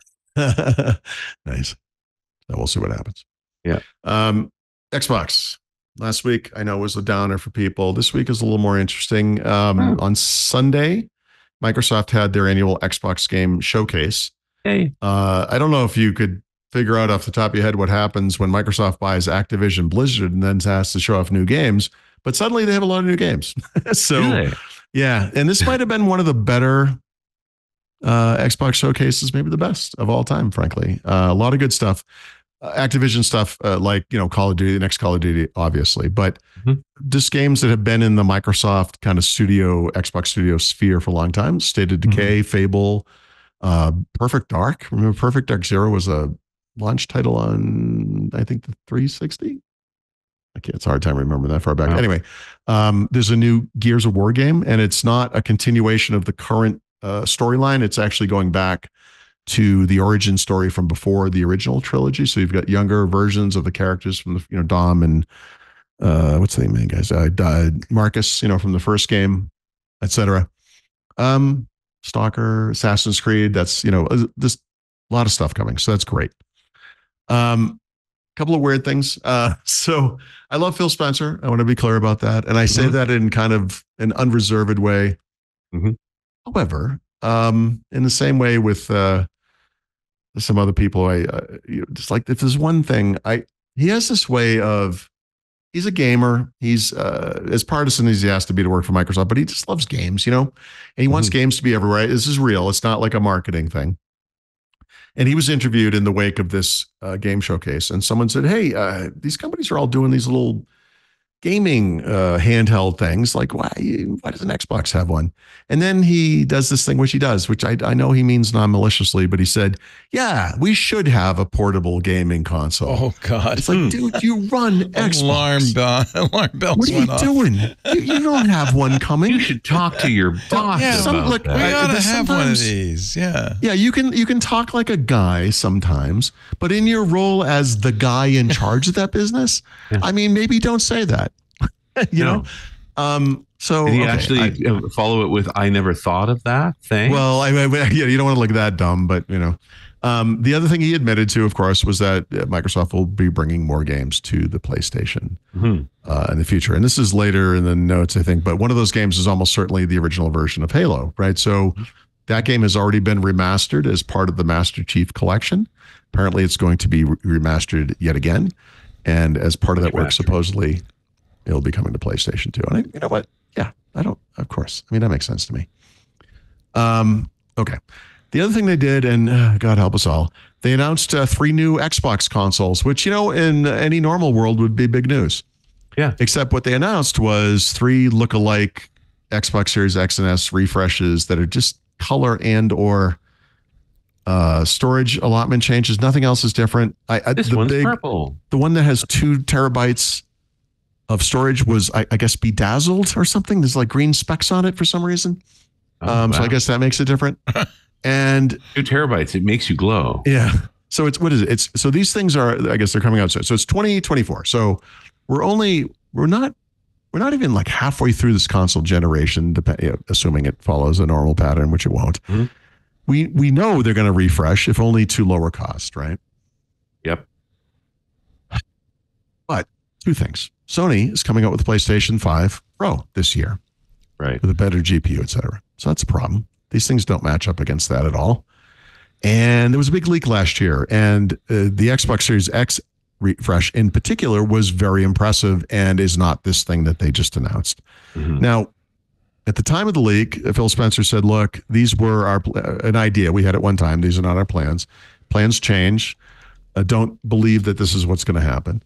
The other thing that changed is that there was also, as part of the leak, is that Microsoft was looking at using ARM as the basis for their next generation console. Right. Not a refresh, right? But an actual next gen. So following the refresh. If you look at the current generation of consoles, which is Xbox Series X and S, PlayStation 5, is referred to as like the generation or Gen 9 consoles.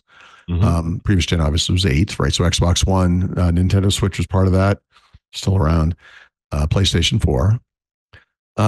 There's something weird going on here. Like Xbox 360 was a generation. Original Xbox was a generation. Yep.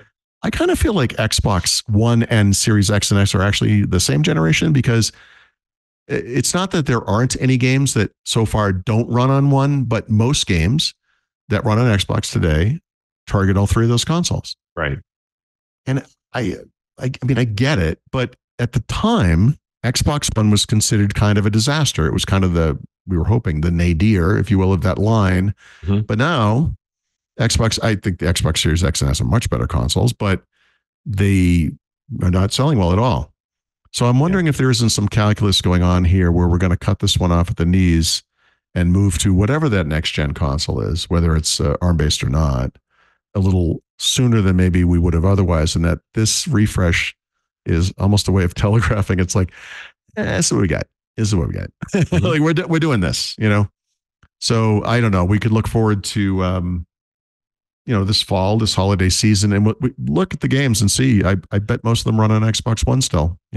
Yeah. Well, that's what may not be a lot of new consoles sold. What's the current population? Yep. And what's hard to code for?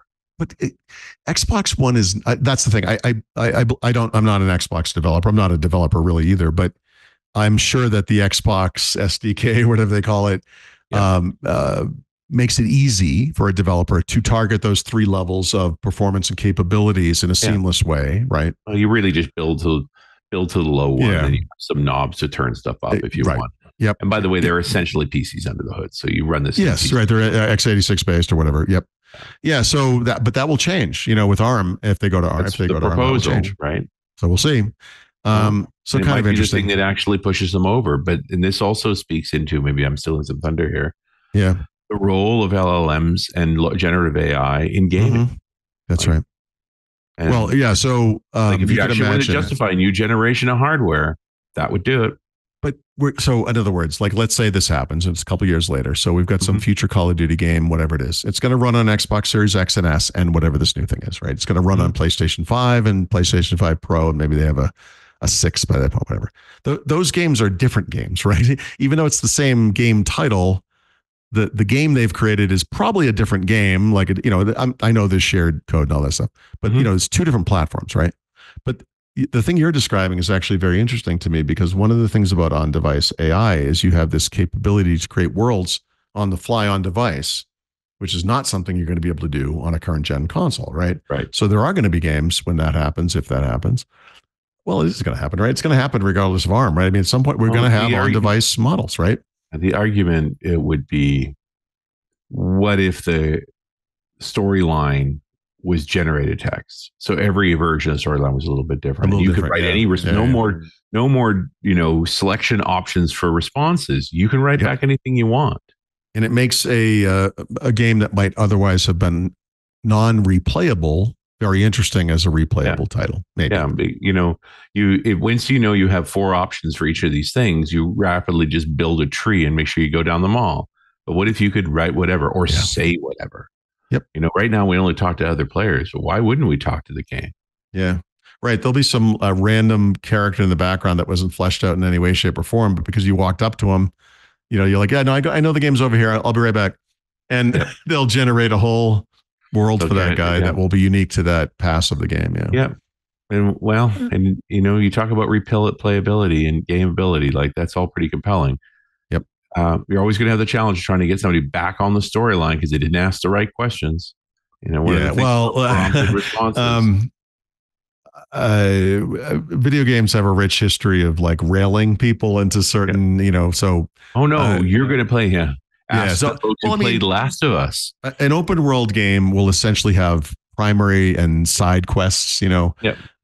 This is just an advanced version of that, I guess. Really, right? I would think that a Bethesda is looking at this and going, wow, I could just change the whole concept of dialogue. Yeah. The joke is tokenization. The dialogue will actually be smaller.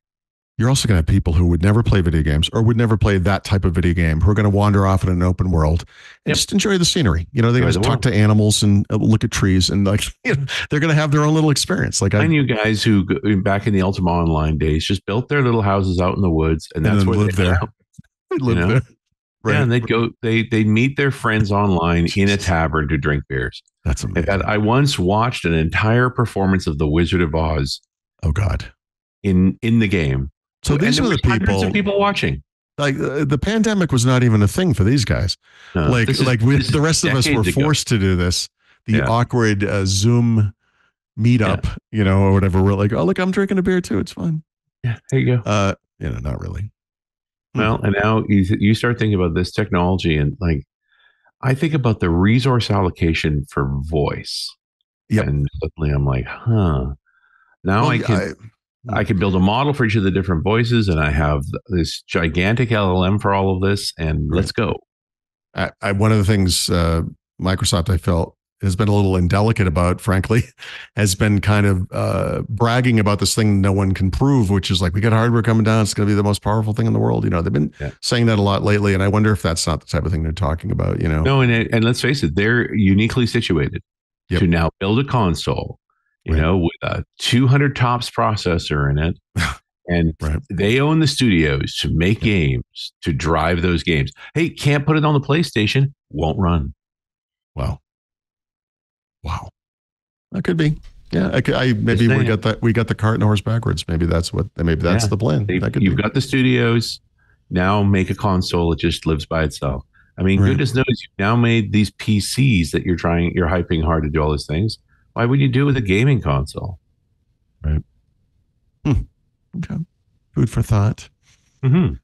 Where am I? I did all that. Yeah. So, and then just a couple of small, kind of the monthly stuff. So Xbox June updates out, nothing major, some dynamic background stuff. This is one of those things you hear and you're like, there's no way this is true. But apparently if you switch Wi-Fi networks on an Xbox, it forgets the last one. So it's going to manage that for you like a computer did in 2001. So that's good. And then, some small stuff, nothing major there. We've gotten our 13th straight Game Pass drop with no Activision Blizzard games. I'm not upset about that, but everything's fine. Yeah, everything's good. Don't worry about it.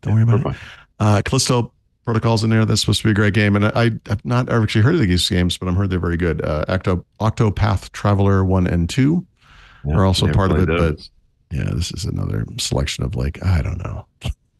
Brand new game, Still Wakes the Deep, is out on June 18th on day one, on Game Pass, as well as PC and Xbox Series X and S. So, all right, there you go. Still wakes. Dun.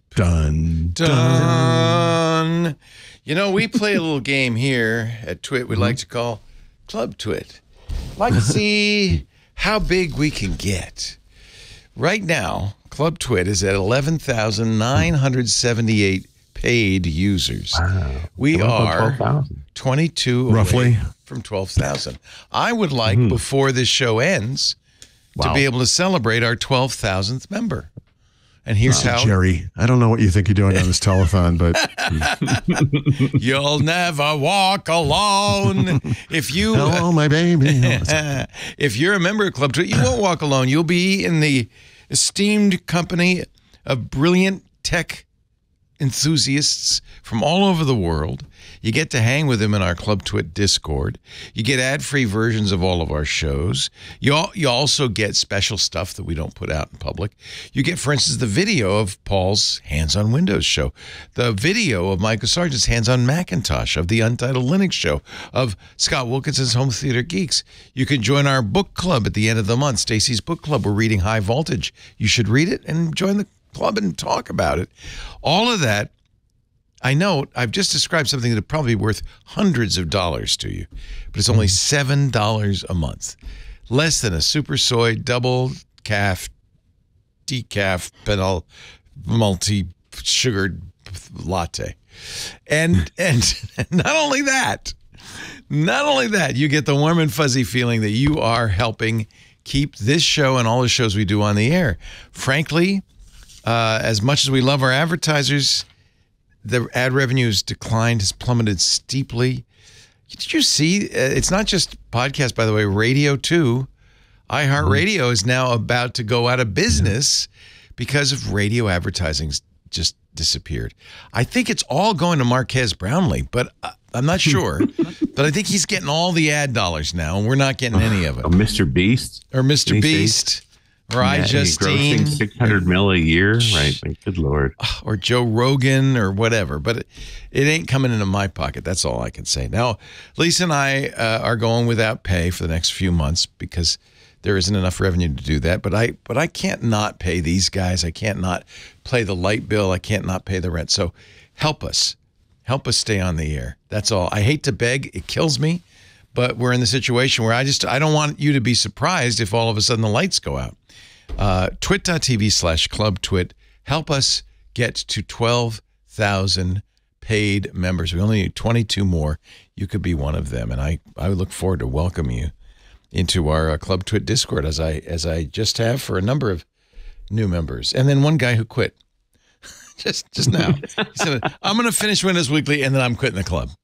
I don't know why. I don't know what happened. I think he was pulling your leg. But, at least he was going to finish Windows Weekly. Yeah, he's going to finish the show, get his money's worth, and then he's out of here.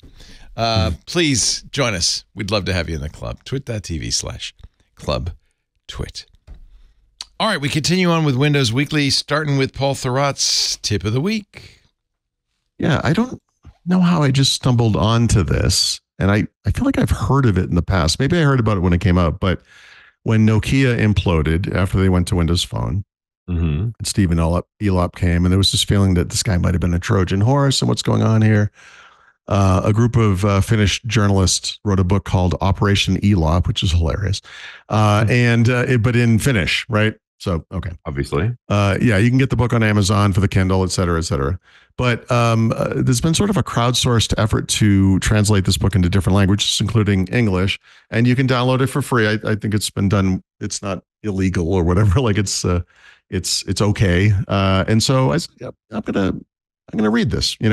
So I downloaded the EPUB version, put it into my Kindle, and I've been reading it for the past couple of days. This is several years old now, right? I mean, the Nokia the original Nokia as a company basically died when Microsoft acquired most of its employees and technologies, right? And then a year later fired most of them. So it's fascinating. I'm only partway through it. I've always really liked Stephen Elop. I know a lot of people, there's some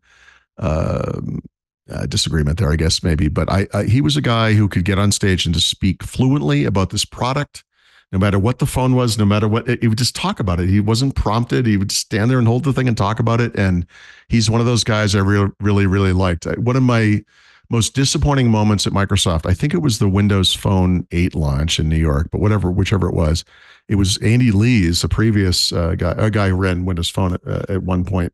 You could just tell, watch someone say he didn't even use this. He had no idea what he was talking about. Like, I don't know what he was even doing there. And Elop was the exact opposite of that. So I'm dying to see how it ends. Like, don't ruin it for me. But I'm also interested in seeing what their conclusions are about the decision to go with Windows Phone over, say, improving Symbian maybe, or going with Android, or choosing a non-Finnish person for the first time ever to run the company, et cetera, et cetera. There's a lot of mystery there, or intrigue, or whatever. Yeah. It's a very Finnish book, which I say knowing nothing about the Finns, but there's a lot of local stuff in it. Dark and depressing. Yeah, it's right, exactly. But comfortable and happy. No, it's but shy. Yeah. There's a lot of local stuff, like local to Finland stuff. But sometimes you're like, okay, whatever. But as far as like the information about Elop and Microsoft and how these things were sort of perceived outside of the company and outside of Finland, it's fascinating. And also just some very interesting stuff about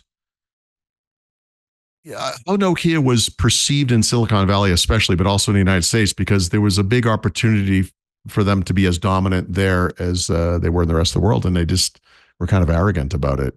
This is pre-Elop, obviously. I thought it was, like I said, only 20% of the way through-ish. But yeah, I mean, I'm fascinated by this history. So, maybe there'll be some information in here I can bleed into, Windows Everywhere at some point or whatever. So we'll see. Anyway, it's worth it. Look, I know a lot of people listening is probably still holding a candle for Windows Phone. So you're going to want to read it if you're one of those guys for sure. Operation Elop. Yeah. And then Apic, one thing I I decided explicitly to try to do on this trip. I very much did not do this on the last trip or on most trips, but I want to start. I think I've gone off the deep end a little too far in not playing video games. Like it worked a little too well. So I do think there's a healthy nature to playing some video games, right? So you put it in a box. Can you block out an hour and just do an hour? Yeah, just like maybe a little saner about it, and maybe have it not be like death matching other human beings and screaming at the computer a lot. So of course I'm playing teabagging, please. Yeah, no, you're right. So I've been playing a couple of different games, but the one of the games I kind of returned to because it's a little bit like this just came up recently. You've seen the racing game like Asphalt, whatever, those games. There's something interesting about those games in that they seem to run really well on like anything. Like you have just a regular laptop that runs fine, right? Yep. I don't care about racing games in the slightest, but the modern Doom games, of which by the way they announced a third one at this Xbox showcase I just mentioned. Which is Halo. I mean, I say Halo. Doom. What are they called? Doom. I can't remember. It doesn't matter. Anyway, I never finished either of them, so I'm like, I'm going to go back at least with the first one, see if I can get through it a little bit. So, there's a part in the game where, you know how you get stuck and you'll try again, you can't get through it, and I'm like, I just give up. So I did that for a little while, and I said, you know what? I'm just going to start from the beginning, even though I'm going to have to replay so much of this game. And then what I realized was I didn't really play much of it at all, Paul, did I? I didn't even get past the first section of the game. So it was not that hard getting back to where I was. And I'm going to play that for a little while. Like it runs well, even on like a Core Ultra laptop. Like it's fine, Doom, the Dark Ages. Yeah, that's the next one, right? So it's Doom. What are they called? Doom. Oh, so this is Doom, and this is coming. This is the coming game. Yeah, this is the next one. What engine do they use? Unreal? Do you know? Yeah, I'm not really sure. I bet it's Unreal. Yeah, everybody. Like that. That's the thing is, it used to be back in the day. You go, oh, the Quake 3 is, that's the best quality ever. Yep. Now it's all the same. So it's really about the game, not the engine. This game. So I had a little bit of a stumbling block with the modern Doom games because, of course, Doom Eternal. Thank you, Kevin. I came of age. I was in my 20s, but I played, the original games, obviously all the side games, Quake and all that. And, these things don't look or feel anything like those games. No. If anything, it almost feels like you're kind of, it's serious. They feel like Serious Sam. You remember that game? Like, yeah. It's just I love like Serious monster, Sam. monster. You slide around, kill. Yeah. But I'm actually like, look at this shield. It's got a chainsaw. It's got its own little style to it. It's not the same as the old Doom, but I'm like, this is okay. I'm gonna do my best to get through this. There's no strategy. You're just slaughtering as much as you possibly can. Richard mentioned getting you back on the rail with an open world game. Yeah. This is not an open world game. No, so you're definitely on the rails. You're staying on the rail. It's you'll get, there's little puzzles and stuff, but it's nothing. And it's not Elden Ring either. It's not like I can never kill this guy. It's just like boom, boom, boom. Well, I did have that problem before, so one of the problems with these games is if you don't play them for a while, you also forget the secrets, the combos you can do in the weapon loadout ads you can do. And so playing it from the beginning, I was like, oh yeah. That's what I was missing. So anyway, I'm going to try this. I'm looking for a good game. I really am. Yeah. Apple announced that Valheim is coming to Apple, which made me very happy. The Assassin's Creed game maybe. Yeah, that new one that's might coming. Be good. Yeah. Right. I would look at indie games, frankly, and that's something I'm going to be doing myself. Like I don't spend enough time on that. Like I got to pay more attention to the indie games. Yeah. I will get there. And just real quick, Firefox 127's out. The only interesting, one of the interesting things there is they pulled a page from the Edge playbook. You can check a box and it will start with Windows, right? Really, when you sign in, right? It's not tied to Windows. It's tied to your user account. But Edge does this to make it faster, right? So it's always running in the background. Yeah, and if look, that's nothing wrong with that if that's what you use, right? I mean, right. You're going to go there. Yeah. Yeah. Who cares? You're using it anyway. Right. You want it running in the background. So, thank you, sir. There you go. Thank you. Paul's app pick and tip of the week. Now it's time for Richard Campbell and his Run as Radio plug of the week. There you go. Episode 936 this week with Susan Hanley, and we're talking about putting copilots into your intranet. So Susan's been a regular on the show talking about the various aspects of intranets, one way or the other. This is sort of the latest thing. She's talking about Copilot Studio and Viva Engage. And all the normal problems came up, starting most of all, like get your data estate in order. all of that old crap that's in your intranet that's going to confuse folks when the indexers come through and say the wrong thing. We really got into, focusing on, hey, can you answer the question, how much vacation time do I have left? Or what do I got to do to use that vacation time? Like those just narrow questions for HR, and setting up models just to be able to do that much so that folks, there was a straight ROI on that for administrators, saying if they don't have to call HR to get that answer, then that's other work that can get done. So it's the tooling set makes it very possible to get to that point, but it is still early days, and most people's data are not in a good place. Like it's going to take the main effort is shaping up the data set enough to be able to make the Copilot do what you want it to do. Yep. It's the same theme over and over again. Let us get some whiskey. Oh my goodness, whiskey. Well, last week I was in Toronto doing some work with Microsoft Canada, and today, I actually arrived yesterday. I'm in Oslo, but in between those two, I stopped in with my friend in the Netherlands, and he is a whiskey aficionado, and so he had a interesting bottle for me to take out for a spin that I enjoyed enough that I thought, I got to research this thing a bit, and had a fine discovery. The particular whiskey we're talking about is the Ballandalak, the 2016, what they call the Benelux edition, in that it was only sold in Belgium, the Netherlands, and Luxembourg. In the lowlands. It's the lowland edition. Yes, the swampy side. So Ballandalak is an area. There's not really a town. It's on the Avon River, which is right near where it joins the Speyside. They're in the Spey, and there is a Ballandalak Castle, which has been there for 500 and something years. The John Grant was granted the lands where Ballandalak Castle was also to be built in like 1498, and the castle was first standing in 1542. So the same Grant family, now known as the McPherson Grants, have been on that land for 24 generations. Yes. And in the early 1800s, further down the Avon was the Delansau distillery, although that is no longer a distillery. It's been shut down for a long time. Actually, there is a nice hotel there. And around that same time, the head of the family, Baronet Sir George McPherson Grant, who owned that distillery back in the day, also was a co-founder of a distillery that's far more familiar, Cragganmore, which is just a short way down the Spey, mile or two further down. So the McPherson Grants were one of the owners of Cragganmore. He also worked on with some other distillers like Robert Hay, who was the founder of Farkless, and with what is known as the Speyside Distillery in Kissawe in the late 1800s.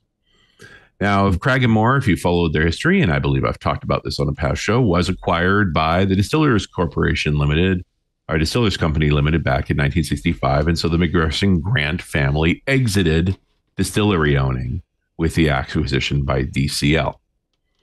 So that's 1965. Fast forward 50 or so years, another generation. And so we're straddling the Avon River here. The north side has the castle and the grounds, and the south side had a few other things, including a fairly good golf course. And there were sort of old farm buildings that had been there since the early 1800s that Guy McPherson Grant decided to repurpose. And one of the ideas was, why don't we open a modern distillery, but in the old building? So there was a need to do a restoration on these buildings in the first place. They didn't want to lose them. Then they were, pushing 200 years old. And so they hired local craftsmen, but they decided that what we'll do is we'll build a distillery out of it. And it took about 3 years to get it operational. It was inaugurated by then Prince Charles and Camilla, who are the local dukes of the area. Now, what the McPherson Grants decided to do was go 100% old school. This place only uses barley from the farms in the area. There's only 3 or 4 people that work in it. They only work one shift a day, 5 days a week. So no maximizing production with around the clock operations or anything like. Nope, small group of people, no software involved at all. It's all mechanical. And they've got Oregon pinewood washbacks. They're small. They're 5,000 liters each, and they've got 5 of them.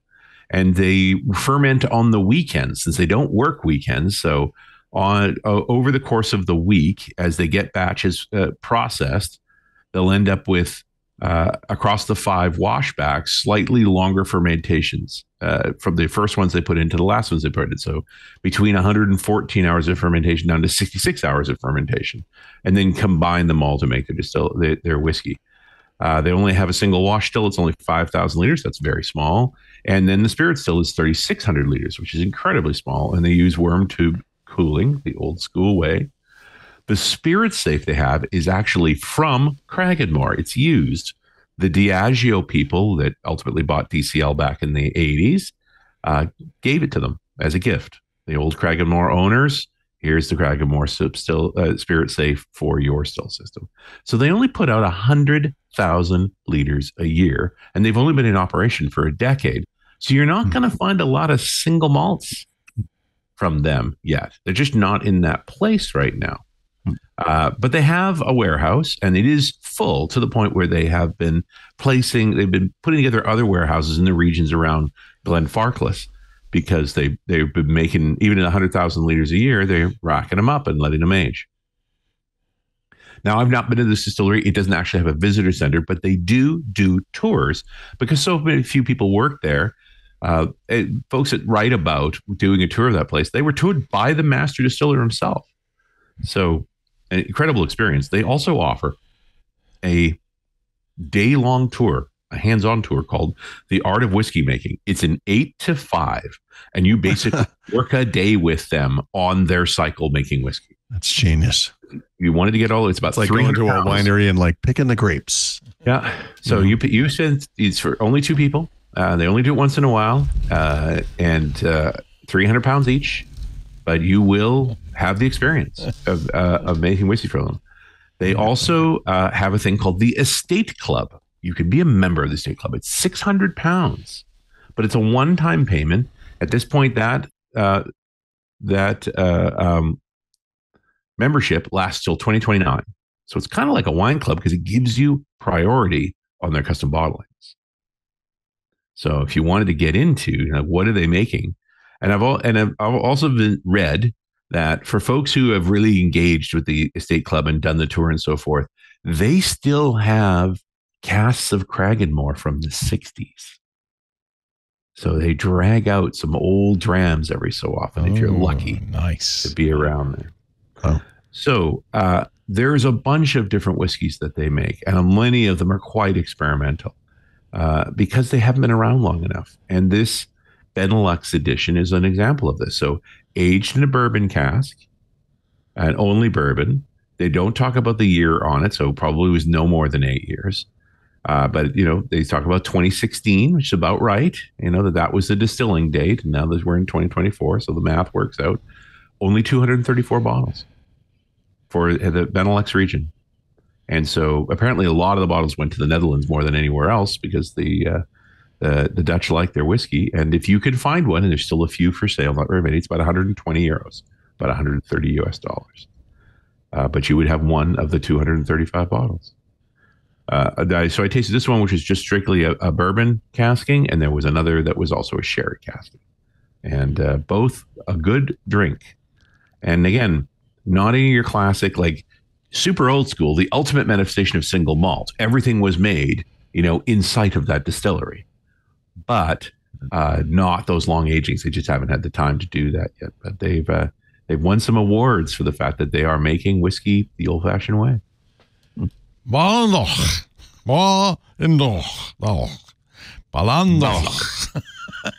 said. I think. I don't know. Maybe. Probably. I don't know. It looks good. That's all that matters. It looks good. Very nice. Yeah, just a fun. I'm going to have to do that tour one of the times when I'm up there. It'll be tough to get it, but that sounds just so really, cool. I did the McAllen tour, and there's Cat 5 cable everywhere. Like they're measuring everything, digitized. Great telemetry. You go into a place there where the buildings are built like it's from 1820, because they were built in 1820, and probably barely electric lights in there. We'll see. Wow. All right. We'll put a link to the Dram Time site so you can get a bottle of your very own Balahaha and enjoy. Valandalek. That's Richard Campbell, who is if he's not a Scotsman, a true Scotsman, he's his own thing. He's a Campbell. Of course, he's a true Scotsman. You'll find him at runesradio.com, and .NET Rocks is there too. runesradio.com, and of course here with Mr. Paulie Thurrott from Thurrott.com, and his books are at leanpub.com. Every Wednesday, 11 a.m. Pacific, 2 p.m. Eastern Time, 1800 UTC, as they say in the lowlands. Join us live on YouTube, youtube.com/twit/live. If you want to be notified, subscribe to the channel and smash the bell, and you'll get a notification when we go live, which is basically at the beginning of every show. After the fact, on-demand versions are available at the website, twit.tv. There's a YouTube channel dedicated to Windows Weekly, and you can also subscribe in your favorite podcast client, and that way you'll get it automatically the minute it's available. I'm proud to say that all of my begging resulted in another member. So we are now at 11,979 members. We didn't quite make my goal of a measly 22 new members, but every single one of you counts. So thank you. Welcome to the club. And thanks to all of our club members for helping make this show possible. We'll see you next time, next Wednesday. And by then, the Copilot Plus PC will be out and about. Or as they say in Oslo, oot na boot. And I hope, I do hope. Matriculating out into the world. I do hope that Paulie will have a little review for us. I hope so too, but I mean, we'll talk about that next week. We'll see. It's not too late. HP. Wink, wink, nudge, nudge. Thank you, everybody, for joining us. We'll see you next time on Windows Weekly.